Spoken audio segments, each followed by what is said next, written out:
Hello students, welcome back to ABC education academy. तो मेरा नाम है गजेंद्र सजवान और हम बात कर रहे हैं यहाँ पर सॉलिड स्टेट की। आज हमारा सॉलिड स्टेट का लेक्चर नंबर 5 है, राइट। तो प्रीवियस लेक्चर में हमने देखा था क्रिस्टल डिफेक्ट के बारे में, ठीक है। तो क्रिस्टल डिफेक्ट में हमने क्या देखा? नॉन स्टोइकियोमेट्रिक डिफेक्ट, शॉर्ट की डिफेक्ट एंड इंप्योरिटी डिफेक्ट के बारे में हमने बात की थी, ठीक है। फिर उसको हमने डिटेल में उस पर चर्चा की थी। तो आज हम बात करेंगे सॉलिड स्टेट में इलेक्ट्रिक एंड मैग्नेटिक इफेक्ट के बारे में हम आज बात करने वाले हैं, ठीक है। तो चलिए लेक्चर को स्टार्ट करते हैं, राइट। तो हमारा टॉपिक है इलेक्ट्रिक प्रॉपर्टीज ऑफ सॉलिड, ठीक है। तो मैंने आपको बताया कि सॉलिड में मेनली क्या होता है, कंडक्टिविटी कैसे होती है। मैंने प्रीवियस लेक्चर में बताया था डिफेक्ट के कारण सॉलिड में क्या हो जाती है, कंडक्टिविटी हो जाती है। कैसे हो जाती है? क्योंकि सॉलिड के पार्टिकल्स क्या रहते हैं, बहुत क्लोजली पैक्ड रहते हैं। आपको पता है जब उनमें डिफेक्ट आ जाएगा तो क्या हो जाएगा, उसके जो पार्टिकल्स हैं वो कहां चले जाएंगे, या तो इंटरस्टिशियल स्पेस में चले जाएंगे या फिर कहां चले जाएंगे, उस सॉलिड से बाहर चले जाएंगे, राइट। तो अगर वो सॉलिड से बाहर चले गए तो उसमें क्या क्या क्रिएट हो गया, डिफेक्ट क्रिएट हो गया। उस डिफेक्ट क्रिएट होने के कारण उस सॉलिड में क्या हो जाती है, कंडक्टिविटी क्रिएट हो जाती है। कैसे हो जाती है कंडक्टिविटी क्रिएट? क्योंकि वहां पे आयंस को स्पेस मिल जाता है मूवमेंट करने के लिए। तो अगर आपको पता है आयंस को स्पेस मिलेगा मूवमेंट करने के लिए तो क्या होगा, कंडक्टिविटी जनरेट होगी, राइट। इतना आपके समझ में बात आई, ठीक है। तो एक हमने बात की इलेक्ट्रिक प्रॉपर्टी की होल्स के कारण, मतलब वहां सॉलिड में इलेक्ट्रिक प्रॉपर्टी जनरेट हो सकती है। दूसरी अगर हम बात करें तो फ्री इलेक्ट्रॉन्स के कारण इलेक्ट्रिक जो कंडक्टिविटी है वो प्रोड्यूस हो सकती है, ठीक है। और होल्स के कारण भी हमने देखा था, डिफेक्ट में होल्स हो जाने के कारण भी क्या हो रहा था, कंडक्टिविटी, वो सॉलिड क्या वो सॉलिड क्या कर रहा था, अपने अंदर कंडक्टेंस उत्पन्न या कंडक्टिविटी उत्पन्न कर रहा था, ठीक है। इतनी आपकी बात समझ में आई। तो तीन तरीके से मेनली, एक तो आपका डिफेक्ट के कारण, दूसरा फ्री इलेक्ट्रॉन्स के कारण, और तीसरा जो हमने कहा होल्स के कारण, हमने कहा सॉलिड में क्या हो सकता है, कंडक्टिविटी जनरेट होती है या इलेक्ट्रिक प्रॉपर्टी वो सॉलिड अपनी वो दिखाता है। इतनी बात आपके समझ में आई। तो अब हम यहां पे बात करेंगे classification of solid on the basis of conductivities. Conductivities के आधार पर हम क्या सॉलिड का क्लासिफिकेशन करेंगे। तो क्लासिफिकेशन कंडक्टिविटी के आधार पर मेनली 3 टाइप्स से होता है। कितने प्रकार से? 3 तरीके से। एक हमको देखने को मिलेगा यहाँ पे कंडक्टर्स, सेकंड हमें देखने को मिलेगा इंसुलेटर्स, एंड थर्ड हमें देखने को मिलेंगे यहाँ पर सेमी कंडक्टर्स, ठीक है। तो हमने कंडक्टिविटी देखी, फ्री इलेक्ट्रॉन्स का अगर मूवमेंट होता है किसी भी क्या सॉलिड में तो वहां पर क्या होगा, कंडक्टिविटी होगी। इतना आपके बात समझ में आ रही है, ठीक है। तो यहां पे होगा क्या कि हम उस सॉलिड की कंडक्टिविटी को क्या करेंगे, नापेंगे, ठीक है, मेजर करेंगे। तो हमको मेजर करने के बाद जो कंडक्टिविटी की रेंज है वो क्या मिलती है, कंडक्टर्स के कंडक्टिविटी की जो रेंज है, कंडक्टर्स, अगर मैं कंडक्टर्स की बात करूं, कंडक्टर्स के कंडक्टिविटी की रेंज की बात मैं अगर करता हूं तो उसकी कंडक्टिविटी की रेंज क्या होगी, 10⁴ टू 10⁷ तो इस वैल्यू के बीच में वो कंडक्टिविटी अपनी क्या करेगी, लाई करेगी, ठीक है। तो ऐसे सॉलिड हमारे क्या कहलाएंगे, कंडक्टर्स कहलाएंगे। इतनी बात आपके समझ में आ रही है, ठीक है। नेक्स्ट अगर हम बात करें इंसुलेटर्स की, तो इंसुलेटर्स क्या होता है, यहां पे कंडक्टिविटी वेरी वेरी लो, ठीक है। कंडक्टिविटी क्या होती है, बहुत ज्यादा यहां पर कम होती है। तो इसका कंडक्टिविटी का रेंज कितना होगा, कंडक्टिविटी का रेंज होता है इसका 10⁻20 to 10⁻10 ohm inverse metre inverse, यहां पर कंडक्टिविटी का इसका रेंज होता है। तो इंसुलेटर्स का एग्जांपल आपको पता है क्या होते हैं, वुड हो गया, प्लास्टिक हो गया, डायमंड हो गया, ये सारे के सारे क्या इंसुलेटर्स के एग्जांपल है, ठीक है। इसमें फ्री इलेक्ट्रॉन्स क्या नहीं होते, ठीक है, या बहुत ज्यादा, बहुत स्लाइटली होते हैं, मतलब इतना कह सकते हो, इतने होते हैं कि उसको ना के बराबर कहेंगे, ठीक है। कंडक्टर्स के एग्जांपल मेनली क्या हो गए, मेटल्स होते हैं कंडक्टर्स के एग्जांपल, ठीक है। अगर मैं बात करूं सेमी कंडक्टर्स की, तो सेमी कंडक्टर्स क्या है, उनकी कंडक्टिविटी क्या होती है, इंटरमीडिएट होती है। इंटरमीडिएट बोले तो कंडक्टर्स और इंसुलेटर के बीच में उनकी वैल्यू, कंडक्टिविटी की वैल्यू लाई करेगी, मतलब उनकी कंडक्टिविटी की वैल्यू हमें मिलेगी। तो कितनी होती है वो आपको याद होना चाहिए, very very important, 10⁻⁻6 to 10⁴ 10⁻⁻6 to 10⁴ ohm inverse metre inverse semiconductors के क्या कंडक्टिविटी की वैल्यू हमें, अगर इस बीच में वो वैल्यू लाई करेगी तो ऐसा सब्सटेंस क्या होगा, सेमी कंडक्टर होता है। इतनी बात आपके समझ में आई। और इसका एग्जांपल क्या है, यहां पर इसका एग्जांपल हो जाएगा सिलिकॉन और ग्रुप 14 में जो होते हैं सिलिकॉन और जर्मेनियम, ठीक है, ये इसके एग्जांपल। इसमें क्या एग्जांपल हो जाएंगे भाई, डायमंड हो जाएगा, ठीक है, इसका क्या एग्जांपल हो जाएगा, मेटल्स। तो ये यहां पे हमने इस क्लासिफिकेशन को समझा कि सॉलिड हमारे मेनली 3 टाइप्स के होते हैं। कौन कौन से होते हैं आपने देखा, उनके कंडक्टिविटी का ऑर्डर देखा, किस प्रकार से उनकी कंडक्टिविटी लाई करती है, मिलती है हमको, है ना। तो ये आपको वैल्यूज याद होनी चाहिए, ये 3 वैल्यूज आपको याद होनी चाहिए। ये एग्जाम में डायरेक्ट इससे रिलेटेड क्वेश्चन पूछा जाएगा। ठीक है, यहां तक आपकी बात समझ में आई, आगे बढ़े, चलिए आगे देखते हैं। अब हम बात करते हैं बैंड थ्योरी के आधार पर। अब हम बात करेंगे कंडक्टर्स, सेमीकंडक्टर्स और इंसुलेटर्स, इन तीनों को बैंड थ्योरी के आधार पर हम अब समझेंगे। अभी तो हमने कंडक्टिविटी के आधार पर उसको क्लासिफाई किया था, अब हम समझेंगे कि इलेक्ट्रॉन्स का मूवमेंट बैंड थ्योरी के आधार पर किस प्रकार से होता है, और हम इन्हें कंडक्टर्स या मेटल्स क्यों बोल रहे हैं, इन्हें इंसुलेटर्स क्यों कहा जा रहा है, और इन्हें सेमीकंडक्टर्स क्यों कह रहे हैं। ठीक है, तो बैंड थ्योरी में कहा गया, आपको पता है एटम्स, जो सॉलिड अपना होता है वो एटम और आयन से मिलकर के बना हुआ होता है, और उसमें क्या होते हैं, इलेक्ट्रॉन्स प्रेजेंट होते हैं, आयंस प्रेजेंट होते हैं, राइट। एटम्स के अंदर इलेक्ट्रॉन्स प्रेजेंट होते हैं। ठीक है, तो इलेक्ट्रॉन्स का मूवमेंट ही क्या कहलाता है अपना, इलेक्ट्रॉन्स का मूवमेंट ही क्या कहलाता है भाई। इलेक्ट्रॉन्स मूव करेंगे तो सॉलिड में क्या होगी, कंडक्टिविटी जनरेट होगी, कंडक्टिविटी होगी। ठीक है, इलेक्ट्रिक प्रॉपर्टी दिखाएगा वो सॉलिड। ठीक, तो अगर मैं बात करूं एटम की, कोई सा भी अगर आप एटम ले लीजिए, सोडियम एटम ले लिया बाई चांस हमने, ठीक है, कितना होता है इसका, 11 होता है। ठीक है, तो क्या हो जाएगा, 2, 8 एंड 1। तो जो हमारे यहां पर वैलेंस इलेक्ट्रॉन है, इसमें कितने, 1 वैलेंस इलेक्ट्रॉन हो गए। ठीक है, वैलेंस इलेक्ट्रॉन कितने होंगे, 1। इस तरीके से बनाएगा ना शेल। देखिए, आइए पहले यहां पे समझा देते हैं, ये सोडियम कितनी कितनी रिंग बनाएगा, ये 1, 2 एंड 3, तो 2 इसके अंदर, 8 यहां पर, राइट, और 1। ठीक, तो ये वाला जो सबसे आउटर मोस्ट वाला हमारा ऑर्बिट है, ऑर्बिटल है, ये जो होगा, ये क्या, वैलेंस शेल में, वैलेंस, इसको क्या कहते हैं, वैलेंस इलेक्ट्रॉन। बेसिक में जा रहा हूं, ठीक है, ये तो आपको वैसे पता होगा, बट फिर भी, ठीक है, वैलेंस इलेक्ट्रॉन ये पार्टिसिपेट करेगा भाई बॉन्ड बनाने में, ठीक है, इंटरेक्ट करने में अदर एटम के साथ, इतना आपको पता है। ठीक है, तो इसके बाहर से भी तो शेल होते हैं, भले ही वो भरे हुए नहीं हैं, पर शेल तो मौजूद हैं कि नहीं, हैं सर, बिल्कुल है। तो अब होगा क्या, ये एम्प्टी शेल है आपकी, ये एम्प्टी ऑर्बिटल है। ठीक, तो जब ये एटम किसी दूसरे एटम के साथ कंबाइन करता है, ठीक है, दूसरे एटम के साथ कंबाइन करता है, तो पहले कौन इसके साथ, पहला जब ये एटम किसी दूसरे के साथ इंटरेक्ट करेगा ना, तो ये वाले ऑर्बिटल पहले उसके साथ इंटरेक्ट करेंगे, बाहर वाले जो खाली वाले हैं। ठीक है, तो इन खाली वालों को क्या कहते हैं, कंडक्शन बैंड। ठीक है, इनसे मिलकर के क्या बनता है, खाली वालों से मिलकर के क्या बनता है, कंडक्शन बैंड अपना बनता है। तो वैलेंस बैंड से जब इलेक्ट्रॉन्स मूव करके कंडक्शन बैंड में जाएगा, देखिए अब इस प्रकार से हमने यहाँ पे 2 डब्बे बना दिए। ये अपना हो गया वैलेंस बैंड, इसको नाम दे दिया, क्या नाम दे दिया हमने, इसको बोल दिया हमने ये क्या है, वैलेंस बैंड है, और इसे बोल दिया हमने ये क्या है, कंडक्शन बैंड है। शॉर्टकट में लिख रहा हूं CBVB। इतनी बात आपके समझ में आई। तो मैंने कहा ये आउटर मोस्ट में, जो एटम के आउटर मोस्ट में जो वैलेंस शेल में इलेक्ट्रॉन्स प्रेजेंट होते हैं, वो बॉन्डिंग में पार्टिसिपेट करते हैं, वो बॉन्ड बनाने में मदद करते हैं। ठीक है, और उसके बाहर से भी मैंने आपको कहा था, उसके बाहर से भी कहीं ना कहीं शेल प्रेजेंट होंगे, भले ही वो खाली हैं पर प्रेजेंट होंगे। तो ऐसे शेल क्या बनाते हैं, ऐसे शेल क्या बनाते हैं, अपना कंडक्शन बैंड बनाते हैं। ठीक है, उस एटम का कंडक्शन बैंड बना रहे, कंडक्शन बैंड, राइट। अब बैंड थ्योरी क्या कहती है, बैंड थ्योरी क्या कहती है कि भाई मेटल में जो कंडक्शन बैंड और वैलेंस बैंड आपस में पार्शियली ओवरलैप करते हैं। क्या करते हैं, आपस में पार्शियली ओवरलैप, मतलब एक दूसरे के ऊपर ओवरलैप कर रहे हैं।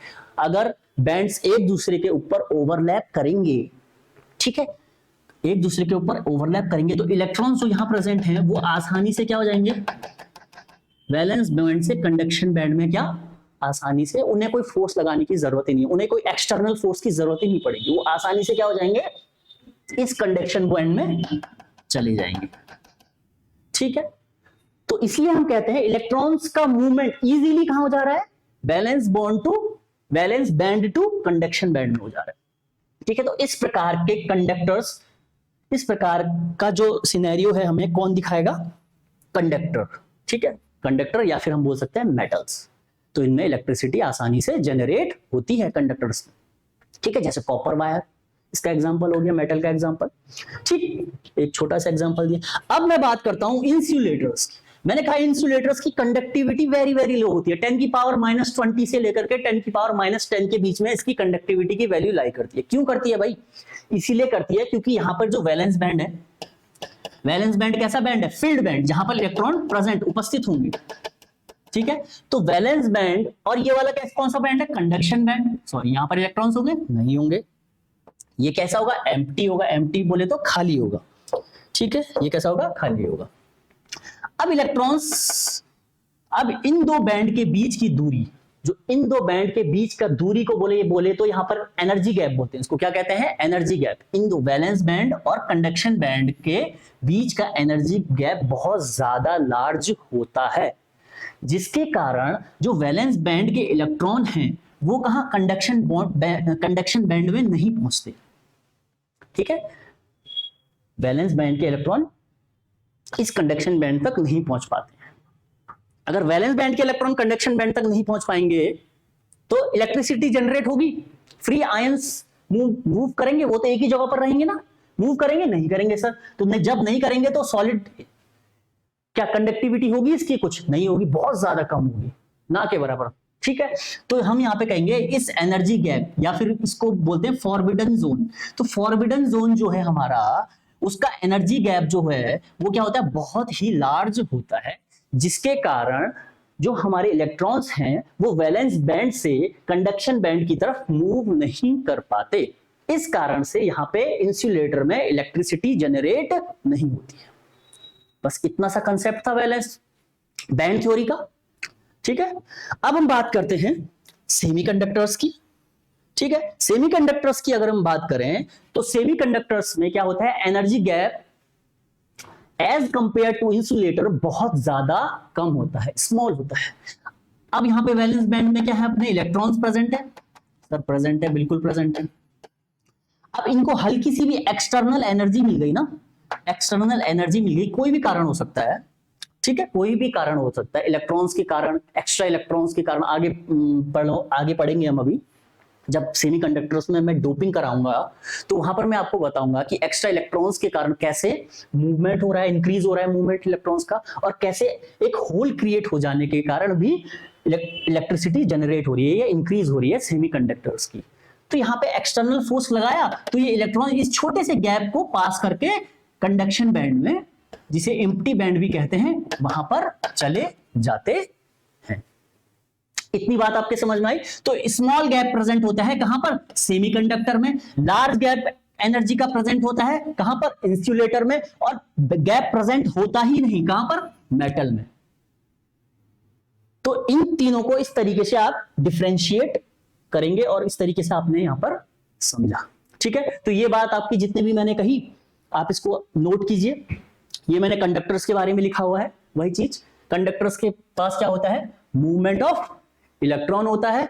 ठीक है, एटॉमिक ऑर्बिटल कैसे? मॉलिक्यूलर ऑर्बिटल्स फॉर्म करते हैं, मॉलिक्यूलर ऑर्बिटल्स फॉर्म करते हैं। ठीक, जहां पर क्या होता है? बैंड बनता है, एनर्जी क्रिएट होती है और बैंड बनते हैं। दो टाइप के बैंड बनते हैं, मैंने कहा वैलेंस बैंड और कंडक्शन बैंड मेटल में।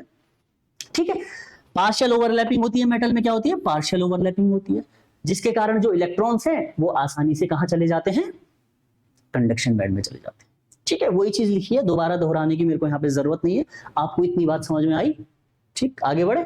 चलिए अब हम देखते हैं, अब हम बात करेंगे आगे सेमीकंडक्टर्स में। ठीक, कंडक्शन ऑफ इलेक्ट्रिसिटी। ठीक है, अब मैंने आपको प्रीवियस बताया, बैंड थ्योरी में बताया कि सेमीकंडक्टर्स में क्या होता है भैया? वैलेंस बैंड और कंडक्शन बैंड के बीच का एनर्जी गैप बहुत ही स्मॉल होता है, जिसके कारण इलेक्ट्रॉन पास कर जाते हैं, कुछ इलेक्ट्रॉन पास कर जाते हैं और कंडक्टिविटी होती है। इस कंडक्टिविटी को और इंक्रीज करने के लिए, मतलब अगर हमें एक अच्छा सेमीकंडक्टर बनाना है तो उसके लिए हम यहां पर क्या करेंगे? इस सेमीकंडक्टर में डोपिंग करवा देंगे। क्या करवा देंगे? डोपिंग करवा देंगे। अब आप बोलोगे सर ये डोपिंग क्या होती है? तो आइए देखिए इसको। Word is doping. डोपिंग एक ऐसी प्रोसेस है जिसमें हम क्या करते हैं? एप्रोप्रिएट अमाउंट में, जितना हमको चाहिए ठीक है, जिससे वो सेमीकंडक्टर एक अच्छा सेमीकंडक्टर कहलाएगा। एप्रोप्रिएट अमाउंट में सूटेबल इंप्योरिटीज, कुछ ऐसी इंप्योरिटीज मिला देते हैं टू इंक्रीज द कंडक्टिविटी, जिससे कि उस सेमीकंडक्टर्स की कंडक्टिविटी क्या हो जाए, इंक्रीज हो जाए। तो इस प्रोसेस को हम क्या कहते हैं, डोपिंग कहते हैं। इतनी बात आपके समझ में आई? ठीक है, क्या बोला मैंने, process of adding appropriate amount of suitable impurity to increase the conductivity of semiconductors. ठीक है, बाहर से हमने इंप्योरिटी मिलाई सूटेबल अमाउंट में, जिससे कि उस सेमीकंडक्टर्स की क्या बन गई, इंक्रीज हो गई। क्या हो गई, कंडक्टिविटी इंक्रीज हो गई, सेमीकंडक्टर्स की कंडक्टिविटी उससे इंक्रीज हो गई। तो हमें वही चाहिए था। ठीक है, कंडक्टिविटी इंक्रीज, राइट। आगे देखें, चलिए। तो दो तरीके से हम सेमीकंडक्टर्स की कंडक्टिविटी को इंक्रीज कर सकते हैं, बढ़ा सकते हैं। तो पहला है by doping with electron rich impurity. अगर हम उस सेमीकंडक्टर्स में इलेक्ट्रॉन रिच इंप्योरिटी, मतलब इलेक्ट्रॉन जिसके पास ज्यादा है, उस इंप्योरिटी को अगर हम, उस एटम को अगर हम डाल दें उस क्रिस्टल में, सिलिकॉन के क्रिस्टल में। आइए देखिए यहाँ पे कैसे हो रहा है। एक परफेक्ट क्रिस्टल है यहाँ पर सिलिकॉन का। आपको पता है सिलिकॉन जो है ग्रुप 14 में आता है। इसमें वैलेंस इलेक्ट्रॉन की संख्या कितनी होती है, वैलेंस इलेक्ट्रॉन की संख्या कितनी होती है, 4 होती है। मतलब वैलेंस इलेक्ट्रॉन का मतलब जो वैलेंस इलेक्ट्रॉन जो बॉन्ड बनाने में मदद कर रहे हैं, उनकी संख्या कितनी है, 4 है। यहाँ पे देखिए कोवलेंट बॉन्ड बन रहा है इनके बीच में। ठीक है, ये अपना एक परफेक्ट क्रिस्टल है, राइट। 4 सिलिकॉन के और 4 उसके बगल वाले सिलिकॉन के, तो दोनों मिलाकर के इसका ऑक्टेट पूरा कर रहे हैं। ठीक है, तो इस तरीके से ये परफेक्ट क्रिस्टल है अपना। ठीक, अब मैं अगर इसमें इंप्योरिटी को इंट्रोड्यूस करवाऊंगा, कैसी इंप्योरिटी को इंट्रोड्यूस करवा रहा हूं, इलेक्ट्रॉन रिच इंप्योरिटी। तो इलेक्ट्रॉन रिच इंप्योरिटी में कहां से उठाऊंगा, इलेक्ट्रॉन रिच इंप्योरिटी वाला एटम में कहां से उठाऊंगा, ग्रुप 15 वाला, उसके बगल वाला, पड़ोसी वाला। ठीक है, तो उसमें वैलेंस इलेक्ट्रॉन की संख्या, उसमें जो वैलेंस इलेक्ट्रॉन होंगे उनकी संख्या कितनी होगी,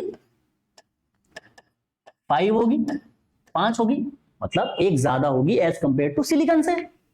ठीक है, तो वो एग्जांपल हमारे कौन कौन से हैं, फास्फोरस, आर्सेनिक, ये 2 एग्जांपल जो हमारी नाइट्रोजन फैमिली के, ठीक है, सेंटर में प्रेजेंट है आपके, फास्फोरस, आर्सेनिक। तो इन दोनों की इंप्योरिटी अगर मैं मिलाता हूं, यहाँ पे देखिए मैंने आर्सेनिक वाली इंप्योरिटी को इंट्रोड्यूस करवाया, मिलाया।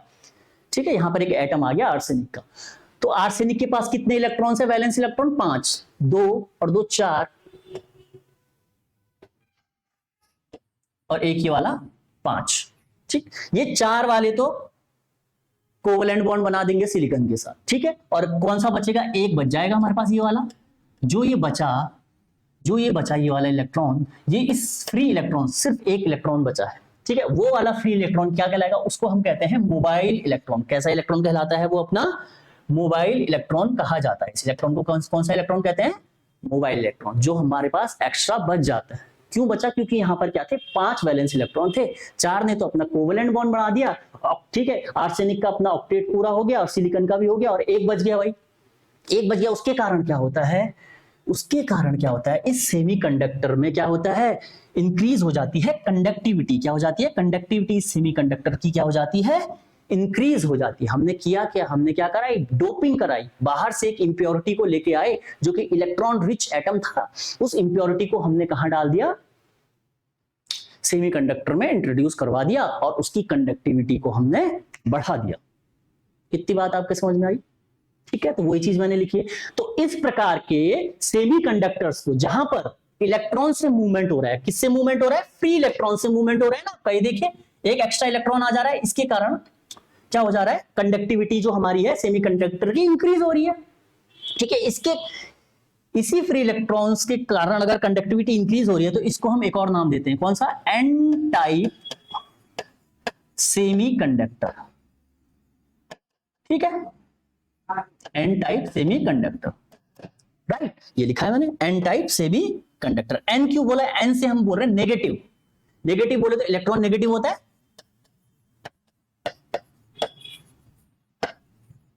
इसका इनिशियल ले लेंगे एन, तो यहां पे इसलिए बोला जाता है एन टाइप सेमीकंडक्टर। तो इसका दूसरा नाम क्या है, n type semiconductors. N type semiconductors में क्या होता है, इलेक्ट्रॉन से इलेक्ट्रॉन्स के कारण क्या होता है, कंडक्टिविटी, फ्री इलेक्ट्रॉन्स के कारण कंडक्टिविटी इंक्रीज करती है। इतनी बात आपके समझ में आई? तो यहां से एक क्वेश्चन आएगा, वेरी वेरी इंपॉर्टेंट, यहां से क्वेश्चन आ सकता है। ठीक है, बहुत अच्छा टॉपिक है। नेक्स्ट देखते हैं। अभी हमने बात की थी इलेक्ट्रॉन रिच, अब हम बात करेंगे doping with electron deficient impurity. Electron की कमी वाली इंप्योरिटी को अगर हम, इलेक्ट्रॉन डेफिशिएंट इंप्योरिटी को अगर हम क्या कराएंगे, इंट्रोड्यूस करवाएंगे, तो होगा क्या, तो क्या होगा? ठीक है, मैं बात कर रहा हूं ग्रुप 14 हमारे सेमीकंडक्टर, सिलिकॉन, जर्मेनियम। अब ये जर्मेनियम का एक क्रिस्टल है, ठीक है, इसमें हमने ग्रुप 13 वाले जो हैं एलिमेंट्स को इंट्रोड्यूस करवाया। ग्रुप 13 बोरॉन फैमिली, ठीक, बोरॉन फैमिली में आता है एल्यूमिनियम और गैलियम, ठीक है, उसमें हमने यहां पर डाल दिया, बाई चांस हमने डाल दिया एल्यूमिनियम को, यहां पे हमने इंट्रोड्यूस करवा दिया इस सेमीकंडक्टर में। जर्मेनियम वाले में हमने एल्यूमिनियम को यहां पे इंट्रोड्यूस करवा दिया, एल्यूमिनियम लिख लीजिए यहां पे जर्मेनियम की जगह, एल्यूमिनियम को यहां पे इंट्रोड्यूस करवा दिया।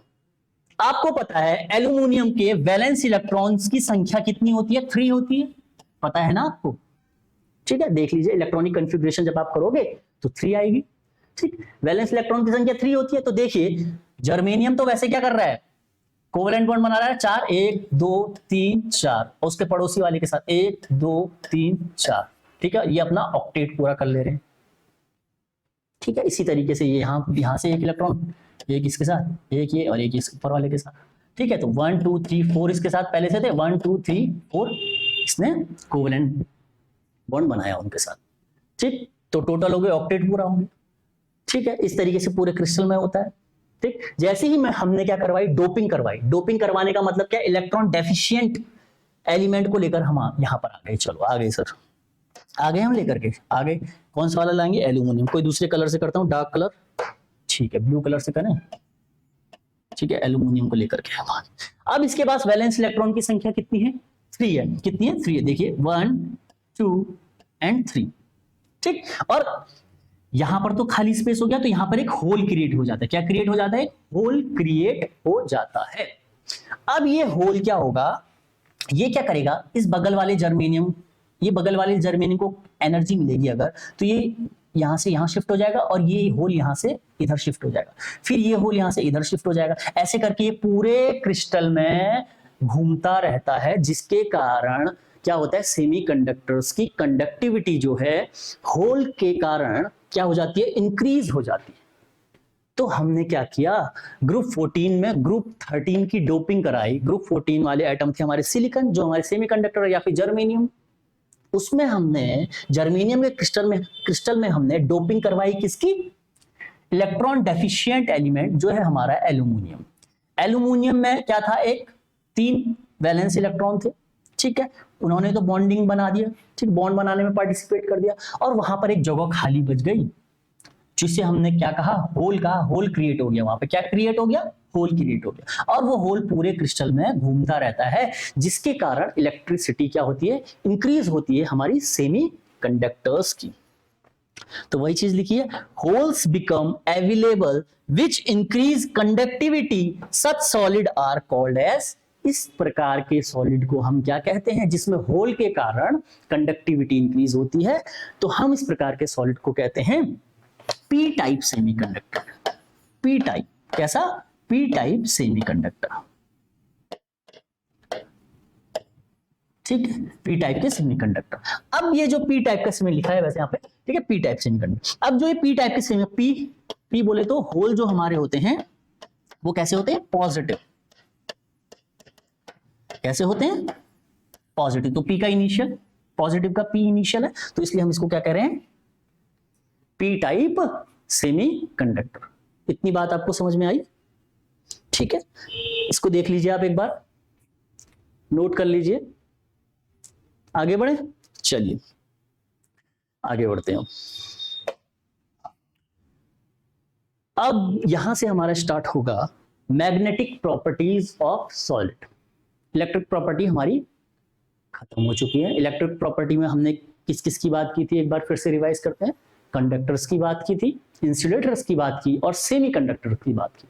कंडक्टर्स में क्या होते हैं भाई, फ्री इलेक्ट्रॉन्स प्रेजेंट होते हैं जिनके कारण क्या होता है, इलेक्ट्रिसिटी जनरेट होती है। इंसुलेटर में क्या होता है, इलेक्ट्रिसिटी जनरेट नहीं होती, बहुत ज्यादा कम। ठीक है, और मैं बात करूं सेमीकंडक्टर्स में दो भी क्या होती है, इंसुलेटर्स और कंडक्टर के बीच में इसकी कंडक्टिविटी लाई करती है, और इसकी सेमीकंडक्टर्स की कंडक्टिविटी को बढ़ाने के लिए हम उसमें क्या करते हैं, डोपिंग करवाते हैं। इतना आपको बात समझ में आया? आया सर, बिल्कुल आया। ठीक है, अब यहां से हम चर्चा करते हैं मैग्नेटिक प्रॉपर्टीज ऑफ सॉलिड। ठीक, मैग्नेटिक प्रॉपर्टीज ऑफ सॉलिड को पढ़ने से पहले थोड़ा इसके बेसिक कंसेप्ट में आएंगे, वहीं पर आएंगे। देखिए, जो हमने कहा सॉलिड, सॉलिड किससे मिलकर के बना है, एटम, आयंस, मॉलिक्यूल्स से मिलकर के हमारा सॉलिड बना है। ठीक, तो एटम्स के पास क्या होता है, अपना एक न्यूक्लियस होता है, आपको पता है, होता है सर। उसके चारों तरफ इलेक्ट्रॉन रोटेट करते हैं। क्या रोटेट करते हैं, इलेक्ट्रॉन। ठीक है, इलेक्ट्रॉन घूमते हैं ना एटम के चारों, सॉरी न्यूक्लियस के चारों तरफ, क्या एटम घूम रहे हैं, इलेक्ट्रॉन घूम रहे हैं। ठीक है, राइट, इतनी बात आपके समझ में आई? ठीक है, एटम। अब देखिए मैग्नेटिक इफेक्ट ऑफ सॉलिड की हम यहां पे बात कर रहे हैं। तो होता क्या है, मैंने आपको बताया सॉलिड छोटे छोटे एटम से मिलकर के बना है। एटम्स के पास क्या इलेक्ट्रॉन्स प्रेजेंट है। ठीक है, अब जो ये इलेक्ट्रॉन्स है, ये न्यूक्लियस के चारों तरफ क्या कर रहे हैं, चक्कर लगा रहे हैं। ठीक है, न्यूक्लियस के चारों तरफ इस ऑर्बिटल में चक्कर लगा रहे हैं, और इस इलेक्ट्रॉन्स की एक्सिस, खुद के एक्सिस में भी ये क्या कर रहे हैं, स्पिन कर रहे हैं। दो तरीके का मूवमेंट यहाँ पे देखने को मिल रहा है, एक तो न्यूक्लियस के चारों तरफ जो ये चक्कर लगा रहे हैं, और दूसरा ये खुद जो स्पिन कर रहे हैं, अपने एक्सिस पे खुद जो स्पिन कर रहे हैं। ये दो टाइप के हमको यहाँ पर रोटेशन देखने को मिल रहा है। जैसे आपने इसको आप रिलेट कर सकते हो प्लैनेटरी मोशन, जैसे ये अपना सन हो गया, और सन के चारों तरफ हमारी पृथ्वी जो अर्थ जो है वो चक्कर लगाती है। ठीक है, और खुद भी अपने एक्सिस पे क्या करती है, वो रोटेट करती है। इन दोनों मोशन के कारण या इन दोनों के कारण क्या होता है, इन दोनों के कारण क्या होता है, मैग्नेटिक फील्ड क्रिएट होता है। क्या होता है, मैग्नेटिक फील्ड क्रिएट होता है, मैग्नेटिक फील्ड जनरेट होता है, क्योंकि ये चार्ज पार्टिकल है। राइट, अब ये चार्ज पार्टिकल घूम रहा है, तो क्या हो रहा है, मैग्नेटिक फील्ड खुद भी रोटेट हो रहा है, स्पिन हो रहा है खुद भी, तो उसके कारण भी मैग्नेटिक फील्ड क्रिएट हो रहा है। ठीक है, तो ये इलेक्ट्रिक फील्ड भी तो क्रिएट कर रहा है, ये चार्ज पार्टिकल है, रोटेशन कर रहा है, तो इलेक्ट्रिक फील्ड भी क्रिएट हो रहा है। ठीक है, तो इलेक्ट्रिक एंड मैग्नेटिक फील्ड यहाँ पे क्रिएट होगा। इतनी बात आपके समझ में आती है? आ रही है सर, बिल्कुल आ रही है। अब हम यहाँ पे बात करते हैं, तो इतना आपको समझ में आना चाहिए कि भैया मैग्नेटिक फील्ड किस तरीके से सॉलिड में क्रिएट हो रहा है। ठीक, अब मैं बात करता हूं डाईमैग्नेटिक। ठीक, डाईमैग्नेटिक सब्सटेंस को अगर हम, मेनली जो डाईमैग्नेटिक सब्सटेंस होते हैं उनके पास क्या होता है, पेयर्ड इलेक्ट्रॉन्स प्रेजेंट होते हैं। कैसे इलेक्ट्रॉन्स प्रेजेंट होते हैं, पेयर्ड में इलेक्ट्रॉन्स प्रेजेंट होते हैं। फॉर एग्जांपल ये कोई एटम है, उसके पास पेयर्ड में इलेक्ट्रॉन, एक एटम इस तरीके का है, एक इलेक्ट्रॉन इस तरीके का और दूसरा इलेक्ट्रॉन इस तरीके का। ठीक, नीचे को, तो इधर को स्पिन करेगा। ठीक है, तो स्पिन किधर को करेगा, अगर इधर को स्पिन कर रहा है, तो ऊपर वाला साइड इसका साउथ हो जाएगा और नीचे वाला नॉर्थ हो जाएगा। ठीक है, अगर इधर को स्पिन कर रहा है तो नीचे वाला साउथ होगा, ठीक, ऊपर वाला नॉर्थ हो जाएगा। ठीक, थंब की जो पोजीशन होगी वो साउथ को डिनोट करे। राइट, इतना आपके समझ में आया? ठीक है, तो होगा क्या, डाईमैग्नेटिक की बात कर रहा हूं अभी, किसकी बात कर रहा हूं, डाईमैग्नेटिक की।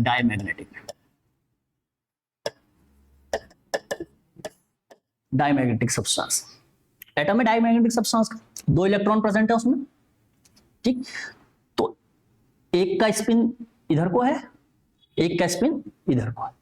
ठीक है, तो होता क्या है यहां पर, अब ये दोनों जब स्पिन करेंगे, अभी हम यहाँ पे स्पिन, इसके कारण क्या होगा, मैग्नेटिक फील्ड क्रिएट होगा कि नहीं होगा, होगा सर, मैग्नेटिक फील्ड क्रिएट होगा। तो ये वाले के कारण मैग्नेटिक फील्ड क्रिएट हुआ और इस वाले के कारण मैग्नेटिक फील्ड क्रिएट हो गया। तो इन दोनों इलेक्ट्रॉन्स ने आपस में क्या कर दिया, अपने मैग्नेटिक फील्ड को न्यूट्रलाइज कर दिया, कैंसिल कर दिया। तो यहां पर क्या हुआ, यहां से मैग्नेटिक फील्ड आए, मैग्नेटिक फील्ड में क्या होती है, मैग्नेटिक लाइंस इधर की तरफ आएंगी, नॉर्थ से साउथ की तरफ, यहां से भी नॉर्थ से साउथ की तरफ आएंगे। तो इन्होंने क्या कर दिया, अपने मैग्नेटिक फील्ड को क्या कर दिया, न्यूट्रलाइज कर दिया, कैंसिल कर दिया। ठीक है, न्यूट्रलाइज हो गए हमारे डायमैग्नेटिक मैग्नेटिक फील्ड, यहां पर क्या हो जाता है, न्यूट्रलाइज हो गया। यहां पर कोई भी मैग्नेटिक मूवमेंट इसका क्या होगा, जीरो होगा। ठीक है, इतनी बात आपके समझ में आई। ठीक, न्यूट्रलाइज कर दिया यहां पर।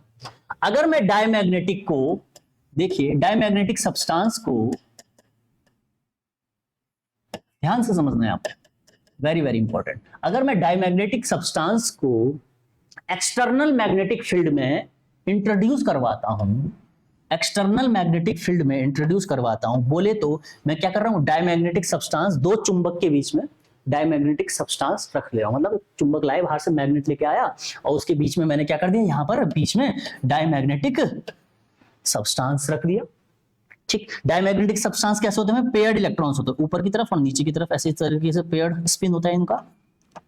मैंने कहा ठीक, स्पिन आपको पता है, एटॉमिक स्ट्रक्चर पढ़ाऊंगा, इसके बाद मैं एटॉमिक स्ट्रक्चर ही पढ़ाने वाला हूं। तो स्पिन क्या होता है, +1/2 और -1/2 एक दूसरे को कैंसिल कर देते हैं, मैग्नेटिक मूवमेंट जीरो हो गया। ठीक है, न्यूट्रलाइज हो जा रहे हैं। ठीक, जैसे ही मैंने एक्सटर्नल मैग्नेटिक फील्ड इंट्रोड्यूस कराया है, यहाँ पर डायमैग्नेटिक सब्सटेंस मैंने इसके बीच में रखे और एक्सटर्नल मैग्नेटिक फील्ड को यहाँ से नॉर्थ पोल हो गया इसका, ये मैग्नेट का साउथ पोल हो गया। एक्सटर्नल मैग्नेटिक फील्ड में मैंने इंट्रोड्यूस करवा दिया। ठीक है, अब जो मैग्नेटिक फील्ड में, अब मैग्नेटिक फील्ड क्रिएट होगा इसके कारण, इस चुंबक के कारण, इस मैग्नेट के कारण, वो क्या होगा, वो मैग्नेटिक फील्ड से क्या निकलती है, मैग्नेटिक लाइंस निकल रही है, वो क्या होंगे, यहां से इधर चले जाएंगे, यहां से इधर चले, मतलब वो जो मैग्नेटिक लाइंस हैं या फिर वो जो मैग्नेटिक फील्ड है, वो यहां पर क्या होगा, इस डायमैग्नेटिक से होते हुए नहीं जाएगा, मतलब इससे होते हुए पास नहीं होगा, वो उसको क्या करेंगे, रिपेल करेगा। क्या करेगा, इस डायमैग्नेटिक सब्सटेंस को क्या करेगा, रिपेल करेगा। ठीक है, रिपेल करेगा तो क्या होंगी, जो मैग्नेटिक हमारी लाइंस होंगी वो इस तरीके से जाएंगी इधर। ठीक है, यहां से सीधे, यहां से पेनिट्रेट, इधर से इधर नहीं जाएंगे। ठीक है, यहां से नहीं जाएंगे। क्यों नहीं जाएंगे, क्योंकि जो एक्सटर्नल मैग्नेटिक फील्ड में जब हम डायमैग्नेटिक सब्सटेंस को रखते हैं तो वो क्या करते हैं, रेपेल करते हैं। क्यों रेपेल करते हैं, क्योंकि यहां पर जो होता है, यहां पर जो इसका मैग्नेटिक, जो अपना इसका जो इलेक्ट्रॉन्स है, इनके कारण क्या हुआ, मैग्नेटिक फील्ड जनरेट हुआ ही नहीं। क्यों नहीं हुआ, क्योंकि मैंने बताया यहाँ पे क्या हो गया, न्यूट्रलाइज कर गया। एक इलेक्ट्रॉन वाले स्पिन ऊपर था, एक नीचे था, +1/2 और -1/2 इन्होंने एक दूसरे को क्या कर दिया, कैंसिल कर दिया। अब ये टाइनी इलेक्ट्रॉन जो होता है मैग्नेट की तरह बिहेव करता है, आपको पता है टाइनी इलेक्ट्रॉन अगर किसी एटम में रोटेट कर रहा है, single tiny electron, unpaired tiny electron की अगर मैं बात करूं, अगर वो किसी एटम में रोटेट करेगा तो वो क्या होगा, रोटेट करेगा या फिर अपने एक्सिस में भी रोटेशन करेगा, तो उसके कारण मैंने आपको बताया मैग्नेटिक फील्ड जनरेट होता है। बट डायमैग्नेटिक में यहां पर क्या है, दो इलेक्ट्रॉन्स हैं। ठीक, दो इलेक्ट्रॉन्स आपस में क्या है, पेयर्ड है, तो इससे क्या होगा, ये दोनों आपस का, इन दोनों के आपस का मैग्नेटिक मूवमेंट क्या हो जाएगा, जीरो हो जाएगा।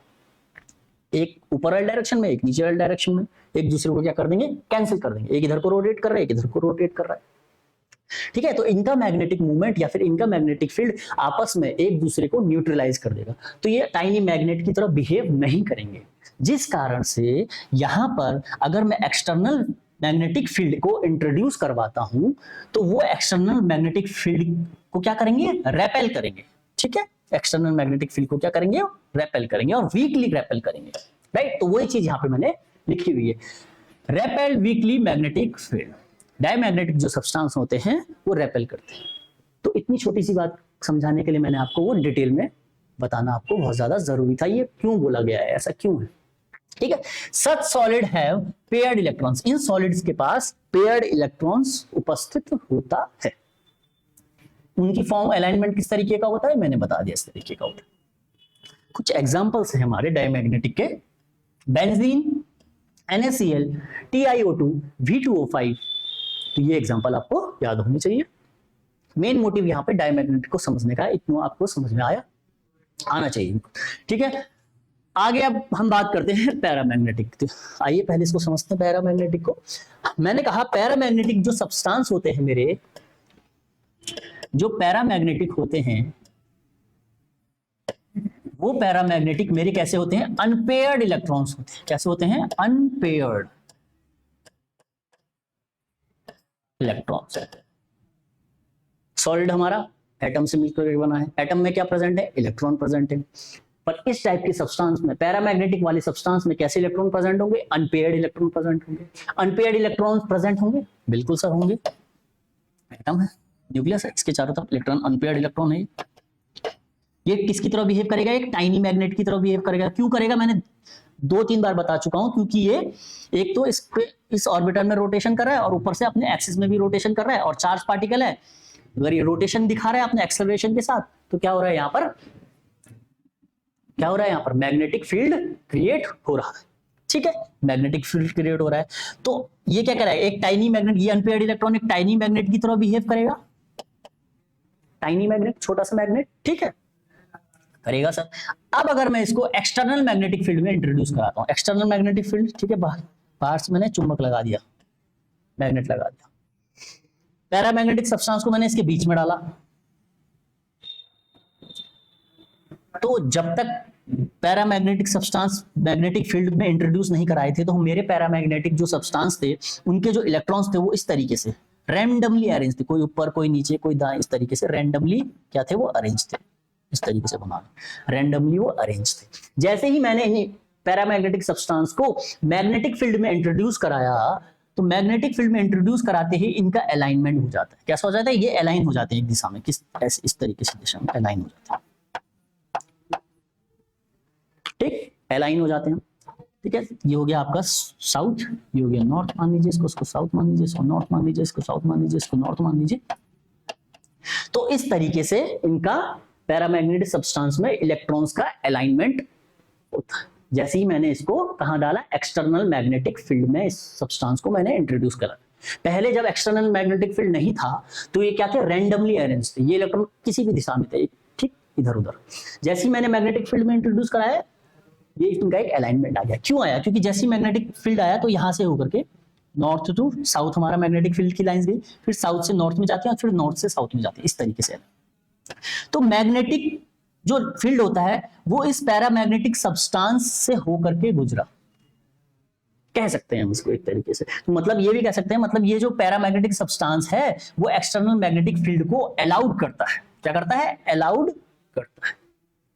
ठीक है, तो हम यहाँ पे क्या कहेंगे? इसको एक और भाषा में बोल सकते हैं, हम यहाँ पे कहेंगे कि जो हमारा, जब हम पैरामैग्नेटिक सब्सटेंस को क्या करते हैं, मैग्नेटिक फील्ड में इंट्रोड्यूस कराते हैं, तो वहां पर क्या होता है? वो क्या करता है? मैग्नेटिक फील्ड की तरफ अट्रैक्ट होता है। क्या होता है? मैग्नेटिक फील्ड की तरफ क्या हो जाता है? वीकली अट्रैक्ट होता है। ठीक है, इस तरीके से। आइए यहाँ पे देखिए, अनपेयर्ड इलेक्ट्रॉन्स होता है पैरामैग्नेटिक के पास, weakly attract in magnetic field, they can not be permanently magnetise. जैसे ही मैं उसको, उस मैग्नेटिक, एक्सटर्नल मैग्नेटिक फील्ड को अगर मैं यहां से हटा दूंगा, इस मैग्नेटिक को यहां से हटा दूंगा, तो ये फिर से रैंडमली अरेंज हो जाएंगे, कोई इधर, कोई ऊपर, कोई इधर। ठीक है, इस तरीके से रैंडमली ये अरेंज फिर से हो जाएंगे। ठीक, तो इसलिए मैंने यहां पर कहा कि they can not be permanently magnetize, right. इस तरीके से पैरामैग्नेटिक हमारे इलेक्ट्रॉन्स होते हैं रैंडमली। ठीक, एग्जांपल्स जो है O2 oxygen, VO, CuO, TiO, vanadium oxide, copper oxide and titanium oxide, right. इतनी बात समझ में आई, वो उसके क्या है? एग्जांपल। थर्ड में बात करता हूं फेरोमैग्नेटिक। आइए, फेरोमैग्नेटिक सब्सटेंस क्या होते हैं? Very very important. अब जो ये हमारे फेरोमैग्नेटिक सब्सटेंस होते हैं, ये भी क्या होते हैं? अनपेयर्ड इलेक्ट्रॉन्स होते हैं। क्या होते हैं? फेरोमैग्नेटिक सब्सटेंस अनपेयर्ड इलेक्ट्रॉन्स होते हैं। बट फेरोमैग्नेटिक में क्या होता है? जो अनपेयर्ड इलेक्ट्रॉन्स होते हैं, वो क्या होते हैं? ग्रुप में रहते हैं, एक डोमेन बनाते हैं। क्या बनाते हैं? फेरोमैग्नेटिक सब्सटेंस डोमेन, मतलब ग्रुप में रहते हैं। थर्ड है हमारा फेरोमैग्नेटिक। ठीक, एक डोमेन बनाएंगे, मतलब अनपेयर्ड इलेक्ट्रॉन इस तरीके से अरेंज रहेंगे साथ में, झुंड बनाकर।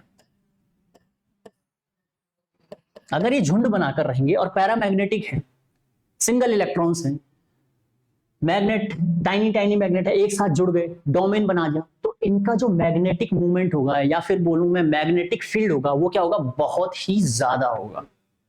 ठीक है, बहुत ही क्या होगा? ज्यादा हो गया, ऑब्वियस सी बात है, बहुत ज्यादा होगा। इसको अगर मैं एक्सटर्नल मैग्नेटिक फील्ड यहां पे क्रिएट किया मैंने, external magnetic field, north pole south pole, इसके बीच में डाल दिया इस सब्सटेंस को, फेरोमैग्नेटिक सब्सटेंस को मैंने यहां डाल दिया,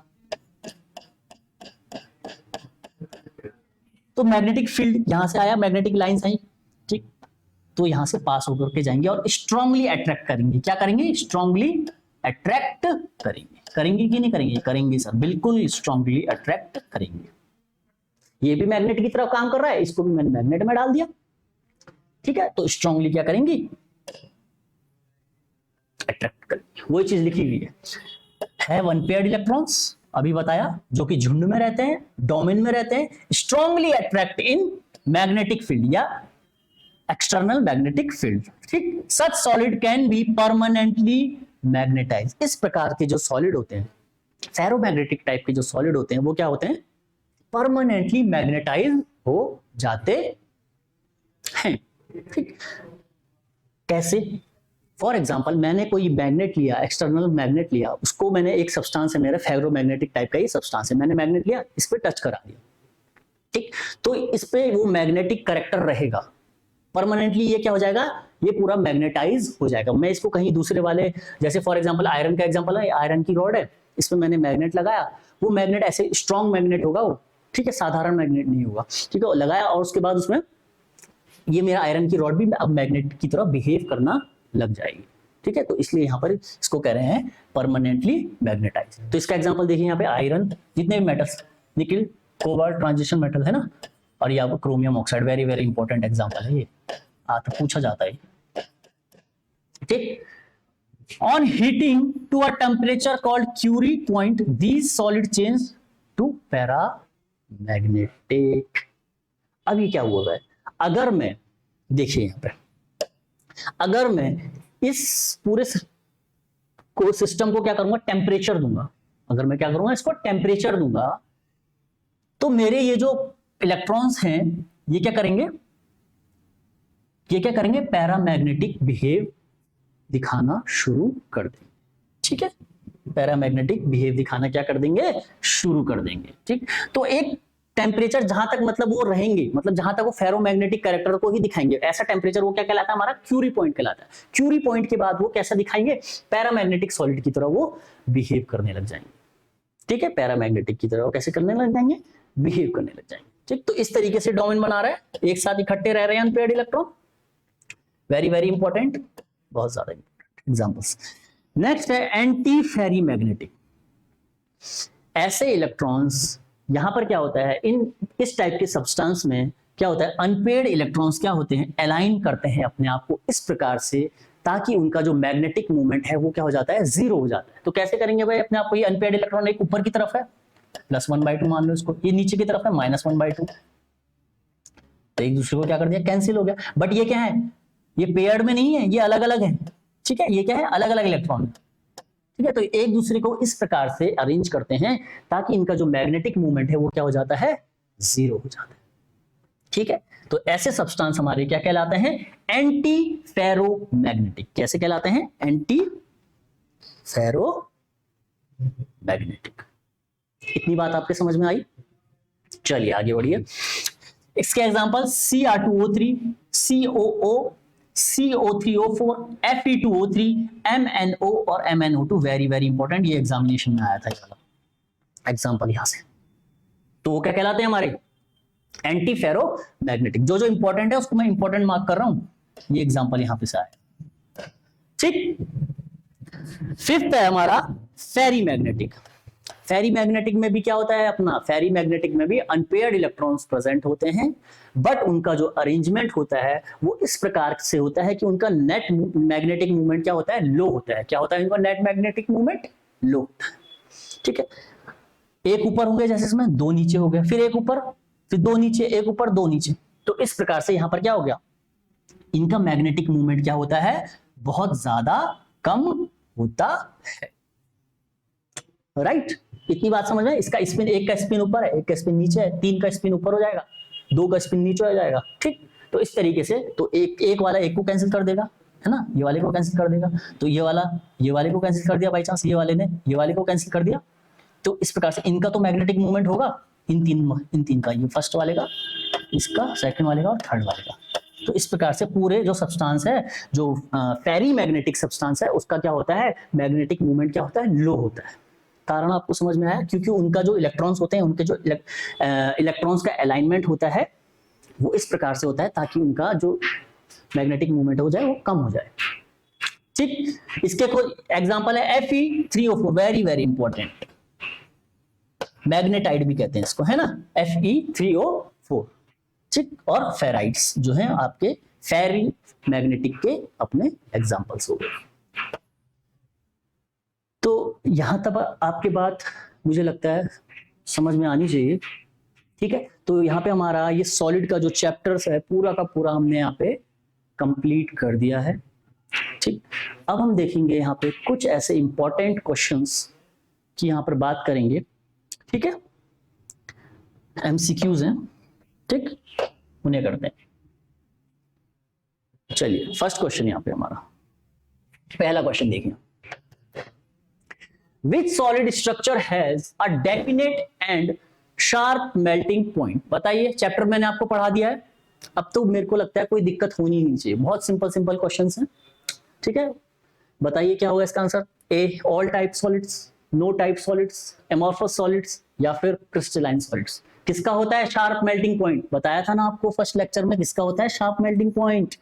क्रिस्टलाइन सॉलिड का एक तो स्ट्रक्चर क्या होता है, डेफिनेट और रेगुलर पैटर्न में होता है, और उनका जो मेल्टिंग पॉइंट होता है वो कैसा होता है, शार्प। शार्प बोले तो डेफिनेट होता है।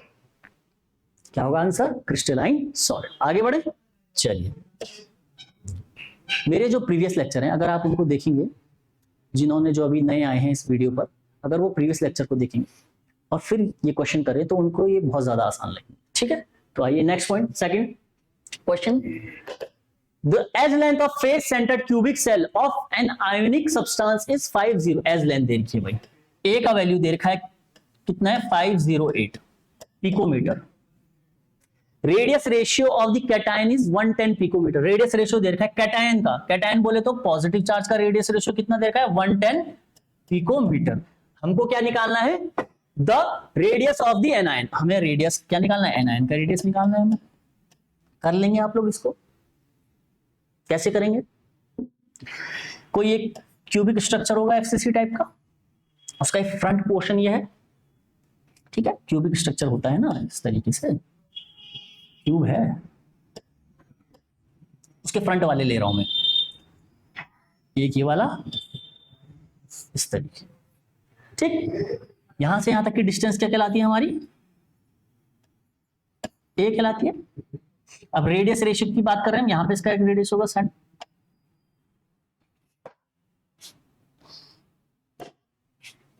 ठीक है। आइए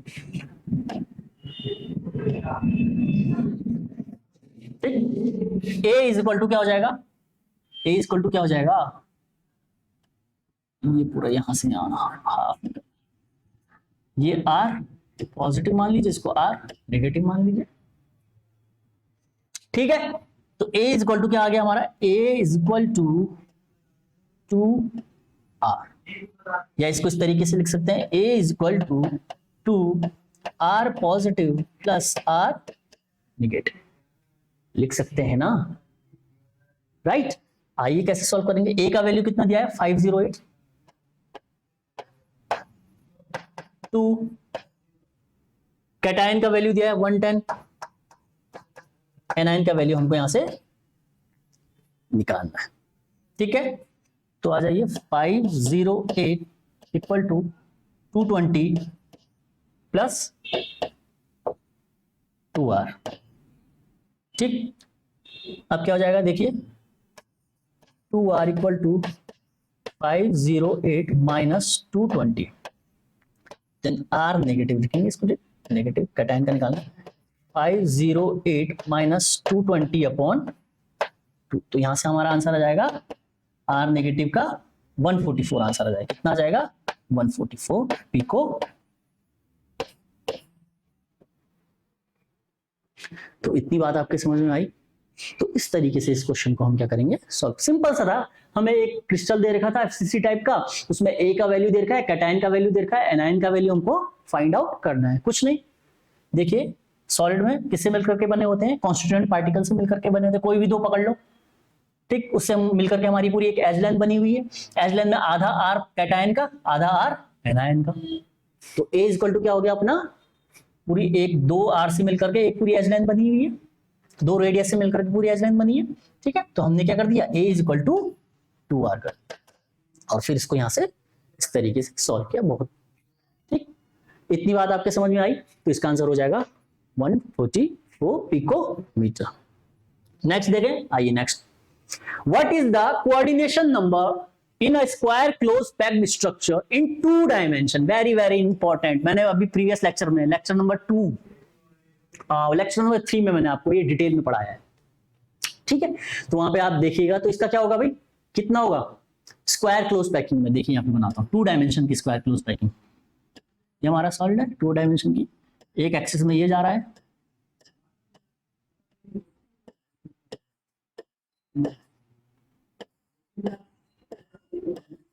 तो इसमें किस तरीके का होगा, एक कोई सा भी पकड़ लीजिए, ये वाला इस बॉल को कितने टच कर रहे हैं, ये वाली बॉल को, ठीक। तो किस टाइप का होगा, कितने होंगे भाई coordination number, nearest neighbour atom से हम कोऑर्डिनेशन नंबर को डिफाइन करते हैं। ये हमने सिस्टम मान लिया। इस बॉल को कितनी बॉल टच कर रही है, 1 2 3 एंड 4 बॉल टच कर रही है, राइट। तो कोऑर्डिनेशन नंबर 2 डायमेंशन में कितना होता है, 4 होता है। आगे बढ़िए, चलिए, the ionic radii of RB, आ जाइए, आयोनिक रेडियाई दे रखा है रुबिडियम का, या आप बोले तो कैटायन का और एनायन का, कितना दिया हुआ है 1.46 और इसका कितना दिया है 2.16 एंगस्ट्रॉम है, राइट, रिस्पेक्टिव, ठीक है। इस respectively the most probable type of structure exhibit by it is, तो इनमें से किस तरीके का स्ट्रक्चर वो शो करेगा। हमें क्या दिया है क्वेश्चन में, कैटायन और एनायन का रेडियाई दिया हुआ है और हमें बताना है वो किस तरीके का क्रिस्टल बनाएगा। बताइए कैसे करेंगे इसको, खुद सॉल्व कीजिए अब, है ना, मैं ट्राई करूं। चलिए, कैटायन और एनायन का दे दिखाया, हमें पता है, मैंने आपको पढ़ाया हुआ है, जो रेडियस रेशियो के द्वारा हम क्या करेंगे, कोऑर्डिनेशन नंबर निकाल देंगे। अब कोऑर्डिनेशन नंबर से हमको पता चल जाएगा कि वो किस तरीके का क्रिस्टल है, ठीक है। तो चलिए, रेडियस रेशियो,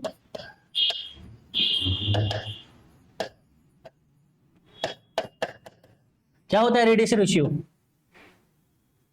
कैटायन और एनायन का रेशियो क्या कहलाता है, हमारा रेडियस का रेशियो क्या कहलाता है, रेडियस रेशियो कहलाता है, पढ़ाया था ना, याद होना चाहिए, ठीक है। क्या हो जाएगा वैल्यू, कैटायन 1.46, 2.16, काट दो उसको, 0.73, ये कट जाएगा, 1.2 से काट रहा हूं, ठीक है, 0.8, ठीक है, 2 1 2 2 8 16, ठीक हो गया। पॉइंट से पॉइंट अगर मैं कैंसिल करूंगा तो कितना हो जाएगा, 73 और 108, इसको डिवाइड देंगे, यहां पे आ जाइए, 73 को 108 से